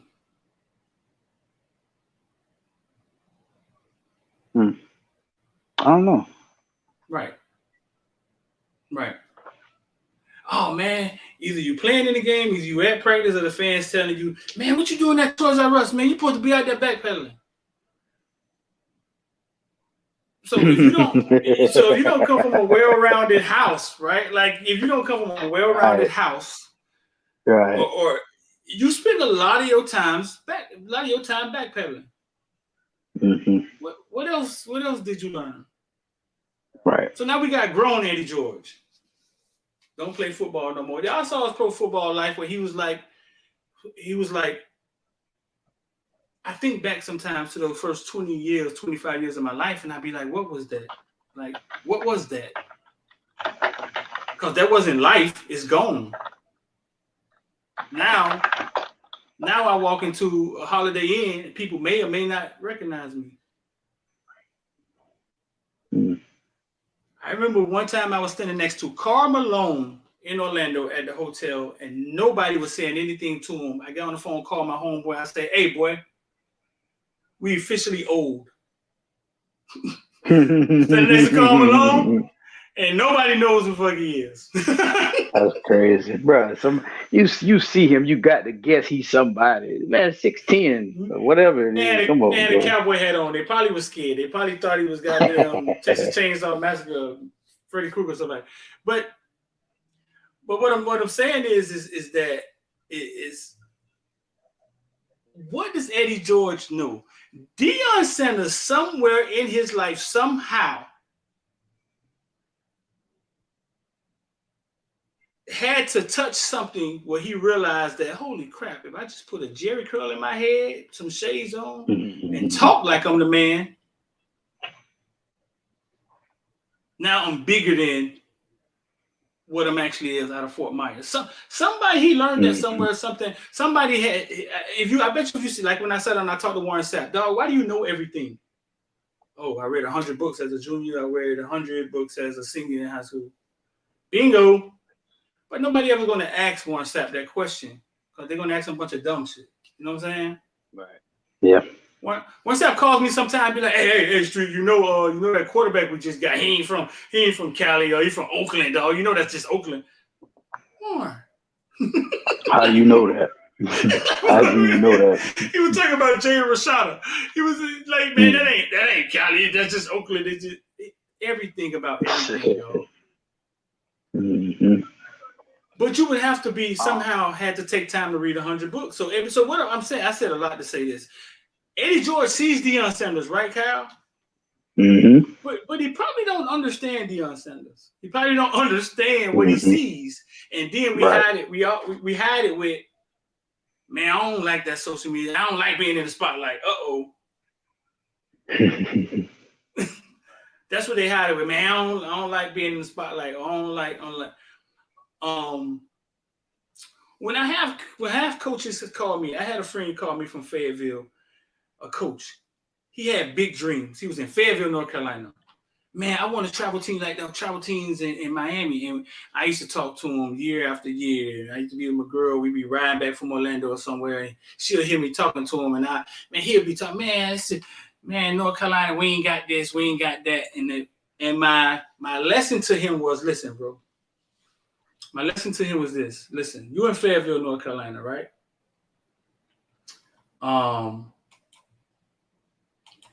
If you want to build a travel football team, because the better teams are probably in Charlotte, North Carolina, the city, the Giants and those stuff. If you want to build a travel football team, get your Instagram and start showing people your kids having fun. Take a few trips, maybe outside of North Carolina. You know what I'm saying? Take a few trips. Get your ass whooped or not. But make sure you show people y'all coaching. You show people y'all out of town. You show people y'all having fun. And this went on for like 3 years. You know what I'm saying? It went on for like it went on for like 3 years because some of the stuff he used to say to me was so green that it was funny. You know what I'm saying? Let me see if I can find them. Let me see. Fayetteville.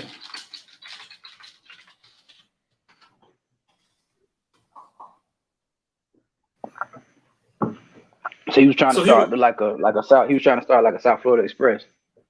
Well, that's 7-on-7. He wanted to start like a Maryland Heat, OG Ducks, that we travel around. Yeah, okay. that we travel around, and we travel around, and we just play teams outside of where we're from. Mm-hmm. And I broke it down to him like, let me see, the Fayetteville Wildcats. And the way I broke it down to him was like, listen, man, just show people the kids having fun, right? Mm-hmm. Here we go right here. Every time I see this food, this is this.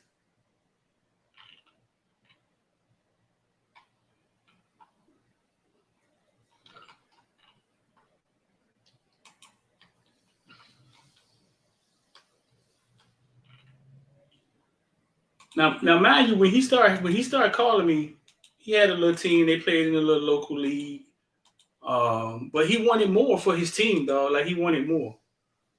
Mm-hmm. So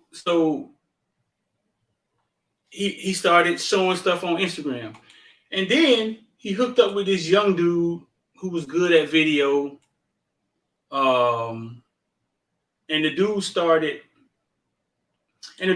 basically being like their video guy. Mm-hmm. He the Fayetteville Twine. Huh? I said he the Fayetteville Twine. Listen. When I bring this full circle, you're gonna be like, damn. Fayetteville very own DJ Jones.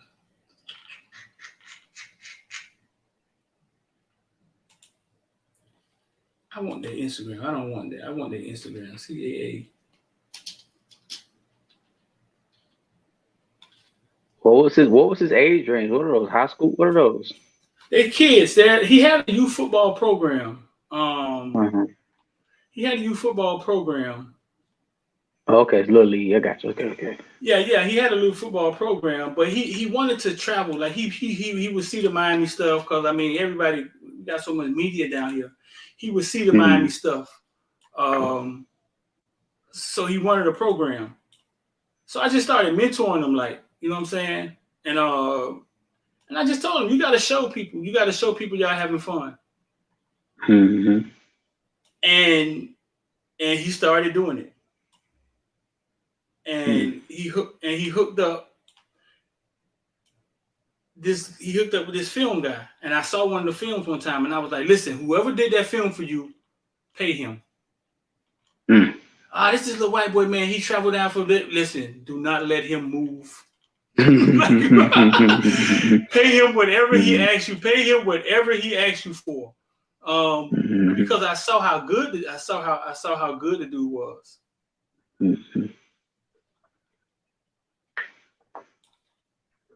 Let me see. It should be on the reels. And and this is them right here.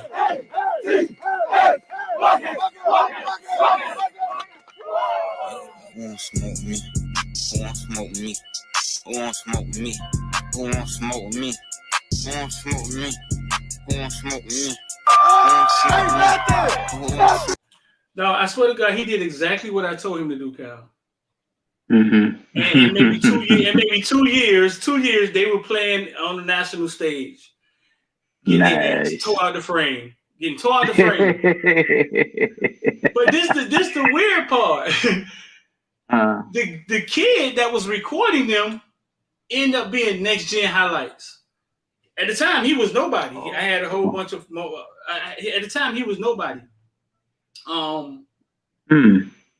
He ended up being the next gen highlights. He was out of South Carolina, and he was just recording football in South Carolina. I'm like, okay, this is a version of Footballville in South Carolina, North Carolina. What kind of football he gonna get out of that, right? Mm-hmm. At the time, he got 70,000 followers now, right? Next gen highlights. So basically, they came together at the same time. And I told him, listen, don't let that boy go nowhere. Only for you got to give him part of registration. Let him create what you guys are. You know what I'm saying? And then people across the country will start looking at y'all like y'all somebody, but y'all really nobody. But then what it was going to do is all the kids in North Carolina across the state was going to go play Right. Play for you. And it happened in maybe 2 years, though. It happened in 2 years. And he kept paying this boy. Now I don't know if he could afford him. But I think they have a relationship. Yeah. And this dude right here was one of the first ones that showed me that, damn, you could be anywhere. As long as you're good with a camera, you could make South Carolina football look good. North Carolina football look good. Like, I always thought I was just blessed to be down here. But he made it all look cool. I mean, so what you show people, bro, like what you show people, same thing I told Synergy Sweets, right? It's the same concept. Same concept. Yeah, same concept. Show people what you're doing, show people you're having fun. Yeah, she's going to get there. I mean, I don't know what her end game is, but whatever it is she's going to get there. And then, but this is the dude right here, man. Cool dude, man. He listened to everything I told him, just like a student. And I think they got the biggest brand in North Carolina now. Yeah, that's what's up. Yep. I would say they have the biggest brand from what they're the most noticeable team. But it would be funny. He would come back to me and be like year 2, right?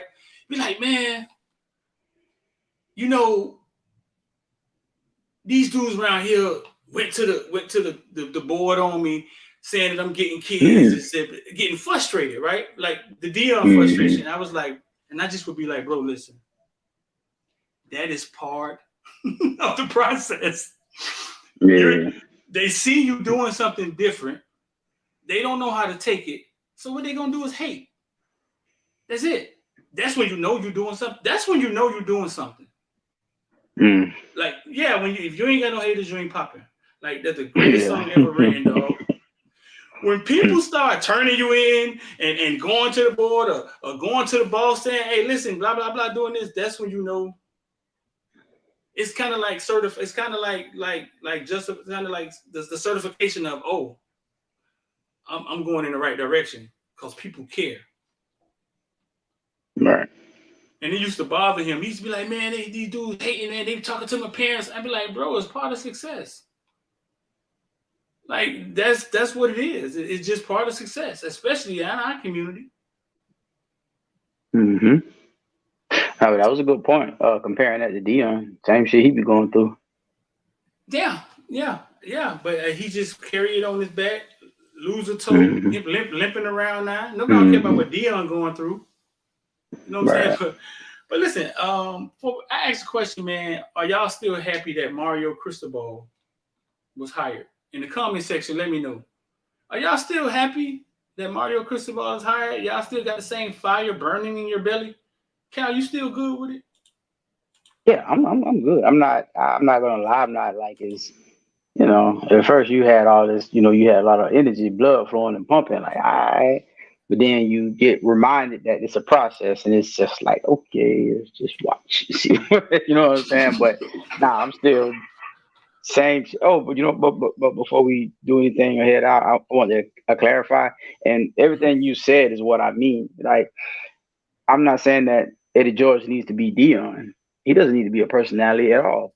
He just needs to have a microphone around from time to time, or a camera from time to time. Somebody can dress all the rest of it up. Yeah. We just need to hear Eddie George speaking. It could be just football, and that's all the sound bites can be. But the fact that he's Eddie George brings more eyes to the situation. See, y'all may be thinking, Eddie George, he's been retired, nobody don't care.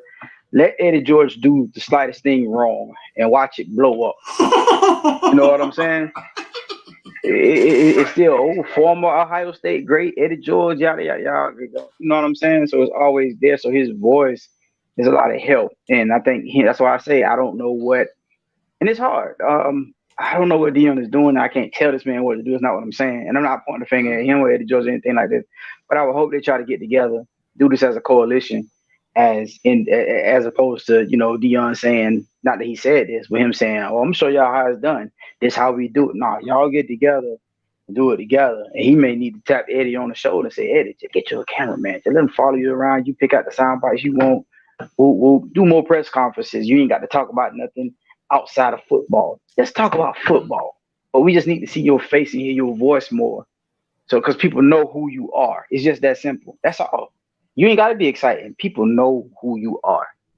And, we'll start, we'll be able to draw some more attention and stuff, man. And that's really what we need. Like you said earlier, like somebody else said earlier, we don't need coaches going at each other to get this attention or whatever. You know what I'm saying? Yeah, maybe good, whatever, quote unquote, but it shouldn't have to take that to put eyes on the swag. You know what I'm saying? Well, I'm not saying it shouldn't, but, we want to do more than that than to put eyes on the swag. So get out there, get you a cameraman, you know what I'm saying, and do those types of things. That's all I'm saying. He ain't got to be prime. He ain't got to be charismatic or none of that shit. Like Streeter just said, look how you just said how this man blew up in the 2 to 3 year span just by going to get the camera and doing the work. You know what I'm saying? It's just like that. Just like that, bro. He don't understand. I bet you he don't understand it though. I bet you he don't Probably understand it. I'm almost sure he don't understand it. He don't get it. Prime got it at an early age somehow. Prime got it early. Streeter, I would have to ask him what's his purpose for being at a HBCU. Like, is it just I want to make this team that I'm at the best team, or are you? I'm not saying either one is wrong or right. I just want to know. Like, are you interested in building up the swag? Are you there for a purpose? Or are you just, oh no, I want to get the coach and and that's fine. That's your lane. You can do that. I just want to know. Because if it's the other thing, then it's like, okay, we got to do more. The same way we ask these young men to do more, juggle this and juggle that. We got to come outside of our comfort zone too and do a little bit more. So here go a phone number. Call this cameraman and tell him to be at the stadium at 3:00. You think if the SWAC had like an all-star team that practiced together, they could get on the field and play with Auburn? Oh no, nah, not yet. I don't. We talking an all-star team now. We talking about everybody best offensive line. They got Travis Hunter. They got Travis Hunter. You know what you did say? You did say play with. So I'm gonna say yes because you did say play with. So that just means a competitive game. So I'm gonna say yes. I'm gonna say yes. It just comes down to because those schools have talent, but you resources. My 187-pound receiver is good, but he came in at 185. He been here for 4 years. He only at 187 now. Mhm. You know what I'm saying? Like he hasn't been there. He's good, but we didn't have the resources to get him to get up to 205 and maintain that 205. You get what I'm saying? They also had a Mark Popes. Yeah. Yeah. Mm-hmm. Yeah, you're right. I take that back. Yeah, we can. Yeah, they can. A lot of them They dudes in can play with HBCU him. now. Yeah, you're right. They can play with him. I take that back. I jumped the gun. I'm just trying to figure out a way that dog. If I was at an HBCU, bro, like it's just no way. And I don't even think Dion fully do it. Like Dion just shows the football program, and they don't show. Like I don't really see him showing the culture. Like I don't really see him showing the girls and the sororities and you got the cameras. You can make them look however you. Man, listen, man, it'll look like we having a ball over here in Jackson, Mississippi. And every HBCU could do it. You got the cameras because they do have show a the ball. whole But because they do have a ball. You're right. You're exactly right. Show the experience. Show the experience that Shamar's not getting at Texas A&M. We saw the people at Texas A&M. Show the experience that, you know what I'm saying? Show it's not even at University of Miami. You just happen to have a city that you can walk out the campus to. You know what I'm saying? And there's life out there. But show the experience that McIntosh at Georgia is not. Show the experience of an HBCU. Like show the football, but show the starlets walking in. Or show the starlets on campus. Show the whole entire experience. Show when y'all gather around the cafeteria and y'all having step. Just show it and show the. Listen, bro, I'm gonna need money. I'm gonna need some money to be advising you. That's true, Street boy. That's true. You're telling too much game, not selling enough for it. No, yeah, no. It's like you want to recruit. You can't compete with them recruiting. You can't compete with them. But goddamn it, you can compete with the goddamn Arizona for a kid if you show them how much fun is happening in Atlanta, Georgia, or in you know what I'm saying, Alabama A&M. If they saw the fun, they're like, oh man, I'm comfortable walking around here, yada whatever. I don't know. I don't know. Now you got the money thing involved, and that may make it. Yeah.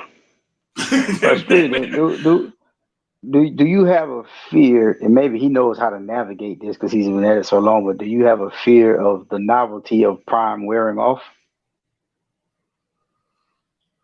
A fear of the novelty of Prime wearing off. Can't wear off. You don't think so? No, because he controls the cameras. Sometimes it wear off is when we allow it to go away. Oh, he done fell off, that rapper. You know why? Because they're not putting him in front of us anymore. Okay. Good point. When you control the camera, when you got Gilly the Kid and $1 million worth of game on your side, when you're controlling the media, it looks different. It feels different. He can't. He can't. I mean, what he did is he's really trying to. Now they're kicking people in the swag ass. He's really trying to. I don't know how far he could take this, bro. I don't know how far he could take it. I don't know if he can actually build a team. Yeah, that is like Jackson State versus. I don't know. I would like to see them just go. I was going to say, I would like to see them. You see what I'm saying? Like in the kickoff class. I was going to say that. I would like to see them in Appalachian State go at it. That would be great. Right. Something like that. Like something like that. Maybe in the kickoff classic, and maybe somebody could sponsor it, like the goddamn Crybaby Bowl kickoff classic. And you get Jackson State versus an Appalachian State that we know can walk in any HBCU and have a chance. And I think he's trying to build a team that can rival that from that standpoint. He has some dudes on that team though. Some of them dudes y'all see running around. One of them, the boy who I forget his name, but he's out of North Florida. He played at IMG. He got some dudes on that team. But I don't think it'll wear off because he controls the media. The only reason rappers go out of business is because they put them on the shelf. The only reason Rolling Stones never go out of business. Bruce Springsteen never goes out of business. Paul McCartney can tour whenever he wants to. You know what I'm saying? Because they have that on their side.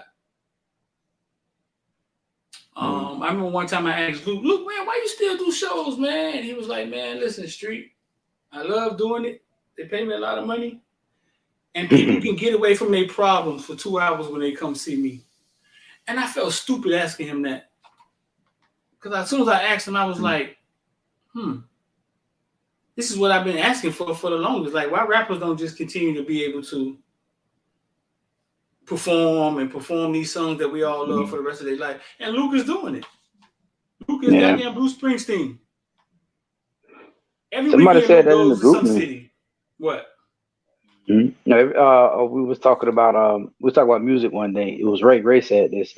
He took it wrong though. But his response is still, you know, it bear the question to be asked. We were talking about music, and we was just talking about this, and I was just like, bro, this I don't listen to none of this crap. This they generate, they can have it. He thought that I was saying that the music is theirs, that rap belongs to them. That's not what I was saying. I was just trying to say that their rap that they listen to, that's theirs. They can have it, they like it, they enjoy it. So his question, he was saying, why we always putting our guys out the pasture, our heroes out the pasture? You know what I'm saying? He was saying that Sting and Bruce Springsteen and all those guys, they still tour, they're still popular, they still sell out. Why is it that we do that to our people? And I was just like, that's not what I was saying. But it also made me think, like, yeah, we look at our guys, we look at Juvie and all them dudes on, not us, but you see Juvie and all them guys on tour, and a lot of people, man, nobody want to see that them old dudes on tour. But why not? It's still the same music. The music. Yeah. Right. The music don't age. Right. We look down on them. You're exactly right. Like music don't age. Like everybody, don't get me wrong, the Genuine thing is funny, it's hilarious. But everybody was like, man, hey, boy, y'all look at on got that skeleton. Yeah. It was fun. Just the whole move. Yeah, he do, and it was funny. But him still dancing and touring, not funny. That's what he should be doing. He worked hard for this, and he should be enjoying it. You know what I'm saying? But we tend to do that, or certain genres or certain people it tends to happen to. Let's put it that way, because I hate trying to group us like that. But it's just certain things we do for whatever reason. It's okay to look down on, but nobody laugh at a Springsteen concert or Paul McCartney. That shit gonna sell out in 2 days. Nah, they take pride. They take pride. They take pride in it, and they take pride in it. And I don't, like I said to myself, Jay-Z should be able to walk out on the stage at any point in time and sell out a stadium. Mm-hmm. And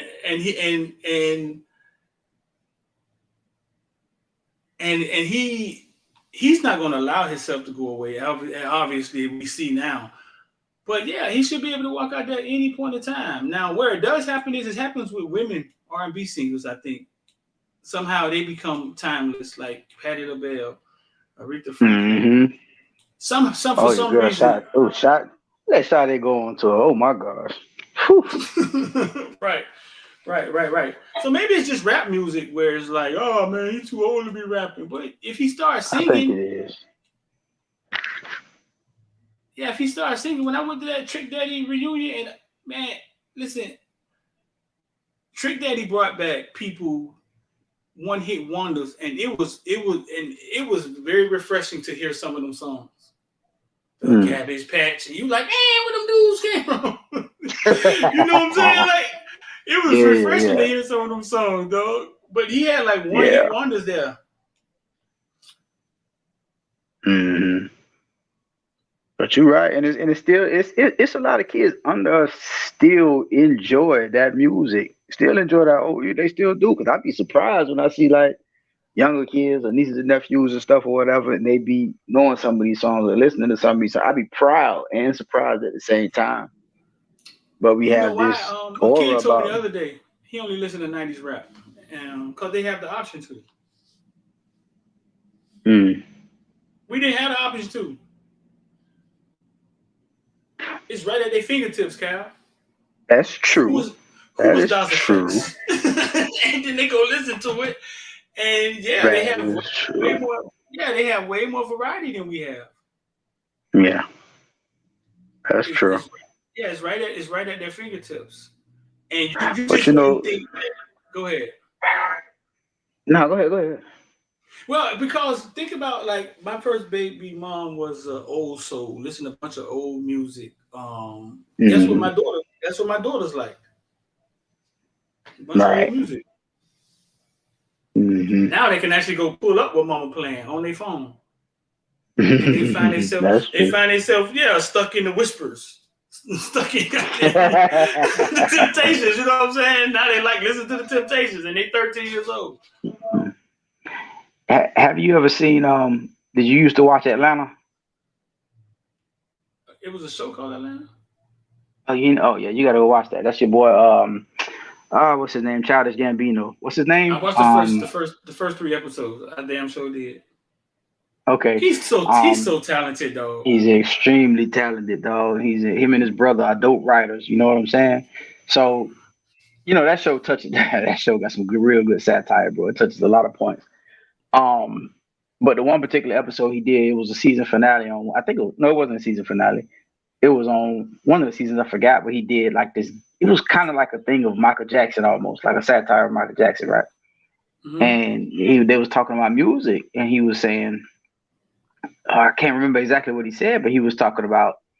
He said he kind of like chuckled when he talked about rap. And he was just talking. He said basically a genre of music that's just never grown out of his adolescence. And I was like, damn, that shit was pretty deep. Like if you watch the whole scene, it was pretty deep. And I think that's what happens to us. I think it never evolved. It started to devolve at some point. It devolved. And I think that's why we still and that's why we and I think that's why we look at these guys and we don't look at their music as timeless. We look at it as, man, you too old to be performing. You know? Yeah. No, it went backwards because remember rap was conscious rap when it first started. Like it was a purpose. It was like I think it went backwards. It was some party. Actually, the first song was probably it was party with a little bit of message in it. Hip hop. That was like a party song. Yeah, the hip hop. Yeah. But then it went into like the conscious, like message. I got a message, and it turned into that. And I always say, as great as NWA was, they fuck rap up. I always say that. As great as they was as a group, I think they took rap and I don't. It's hard for me to blame them for that, though. I don't think Luke was. I get what you're saying, Street, but no, because I do. I'm gonna say that now. If you categorize NWA music like that, you got to do it with Luke too. You have to. That's only fair. I didn't never look at him as a rapper. I know, but his music, his music was rap, though. It was just music. I feel you. But his music was rap, and it allowed people to be able to say whatever they wanted to say, and people just started saying a lot of dumb shit. You know what I'm saying? And then it was like, cause what did our music devolve into? Just too much killing and just too much twerking. You know what I'm saying? That's what it devolved into. And you gotta look at Luke when it comes to that over sexualized part of hip hop. And just like you look at NWA when you talk about the when they overdo the violence and things, I don't blame them. It's just that people took what they did and tried to be more extreme with it. Because NWA, you know, they had a purpose for their music. Luke had a purpose for his. It's just that we lost balance because I blame the record companies, but that's a long, deep story. But it just lost balance. And now it's just like I could be 10 times harder than what NWA was talking about. I could be 10 times nastier than Luke, and it just there was no balance. It's all gone. Because as much as we can look at Luke and his party and bullshit, okay, cool. But did you say that when he dropped Banned in the USA? Did you say that when he was going to court? You know what I'm saying? Was it that bad when he was doing all those types of things or whatever? Or he don't get no credit for those things, So. Right.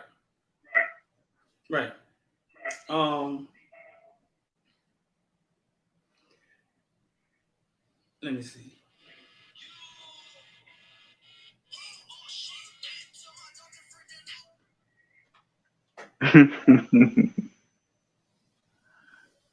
One thing I'm saying, we're gonna get up out of here. Like when it comes to rapping, you say you blame it. You say you blame the industry.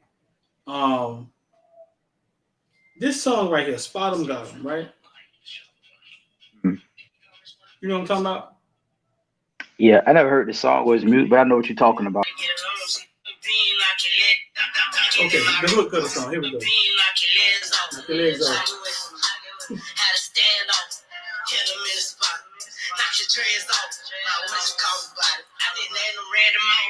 The whole song is about knocking somebody's head off. Killing. You get the song, the song when them boys are talking about all the people they killed out of Jacksonville. Yeah. Oh my God. I need you. Yeah. Think about this. Think about this, Cal. Rick Ross said, "I put a roofie, right, in her drinks. She didn't know it, something like that." Yeah. And the world went crazy. He lost companies that was behind. Yeah.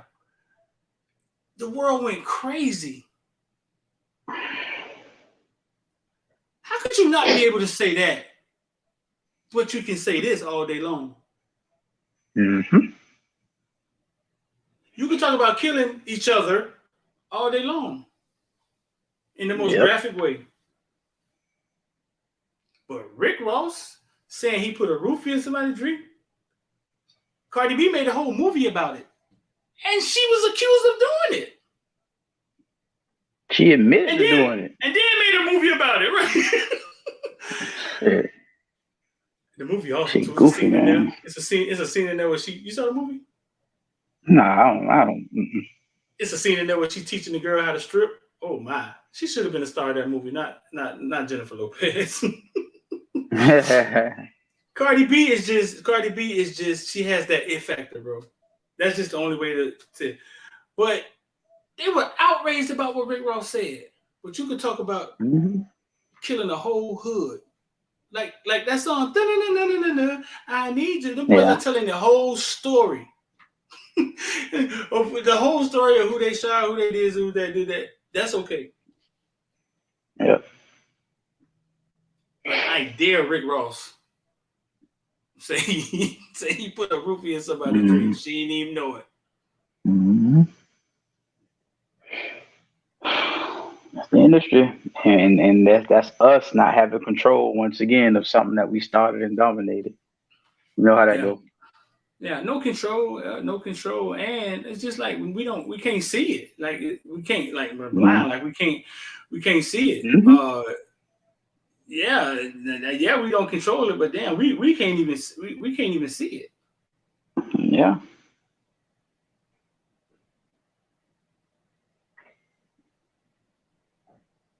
That's my biggest right. That's my biggest problem. Like we can't see BS when it happens right in our faces. Sometimes we even go with the BS. Yeah, Ross should have never said that. They just made a whole movie about this. We will fight. We will fight for that. We will jump on that side and fight, but we won't stay on our side and fight for our own shit. And man, that's why T.I. be saying. That's what he said. You guys remember when it was the kid in I forgot the kid somewhere. He did some kind of crime, whatever. I can't remember if it was a match. It was something. But anyway, T.I. said, "Look, I'm gonna represent this kid. I'm gonna get him some lawyers, and so he can get the bet." He said because they do the same thing. They protect their kids. when they kids go on these mass shooting sprees and whatever, they get money raised, they get funds and all this kind of stuff. And we let our kids go to the wayside, and our kids don't do nothing near as atrocious. So I'm gonna get, you know what I'm saying? I'm definitely gonna, you know, buy these kids lawyers and woo. But that's just like, we don't see that often. Like, we just be like, do the crime, do the time. We don't look at the circumstances behind it. You know what I'm saying? Like the girl who killed her rapist and things like that. We might say, oh, that's bad, but you know, at the end of the day, you know, the law is the law. Like, what the fuck? You know what I'm saying? We don't protect our own shit. We have to get out of that mindset. That's what I'm saying. Right. Listen, man, let's get up out of here, bro. I've been here way too long. Mm-hmm. So everybody's still Appreciate good you, with bro. Mario. I saw all the comments. All right. Everybody's still good with Mario. I saw all the comments. Fine, man. That's gonna take some time. Saw a glimmer of hope. I tell y'all, man, when Blaze almost took that ball back in, and the energy in that stadium, it's still a soul in the Miami fan base, dog. The soul is still there. It just has to be brought back to life. The energy in that stadium when he tipped it on and we looked down, it's nighttime. I think I took a video of it. Actually, I think I did take a video of it. The energy was pretty damn cool. And then they broke our hearts and said he stepped out of bounds.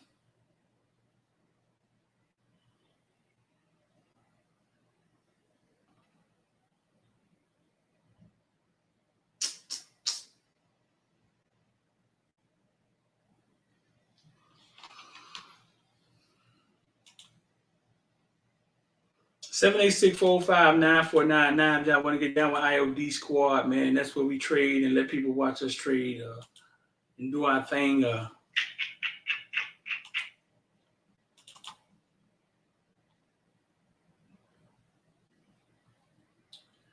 But yeah, the energy in that building, bro, was you could feel it. You could feel that, oh crap.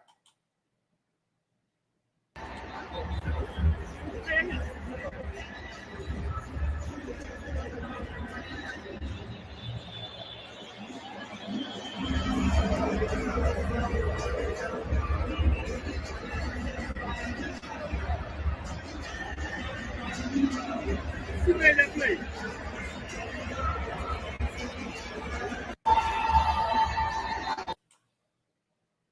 The energy in that building, dog, that place was rocking, man. Man, it gave me some hope.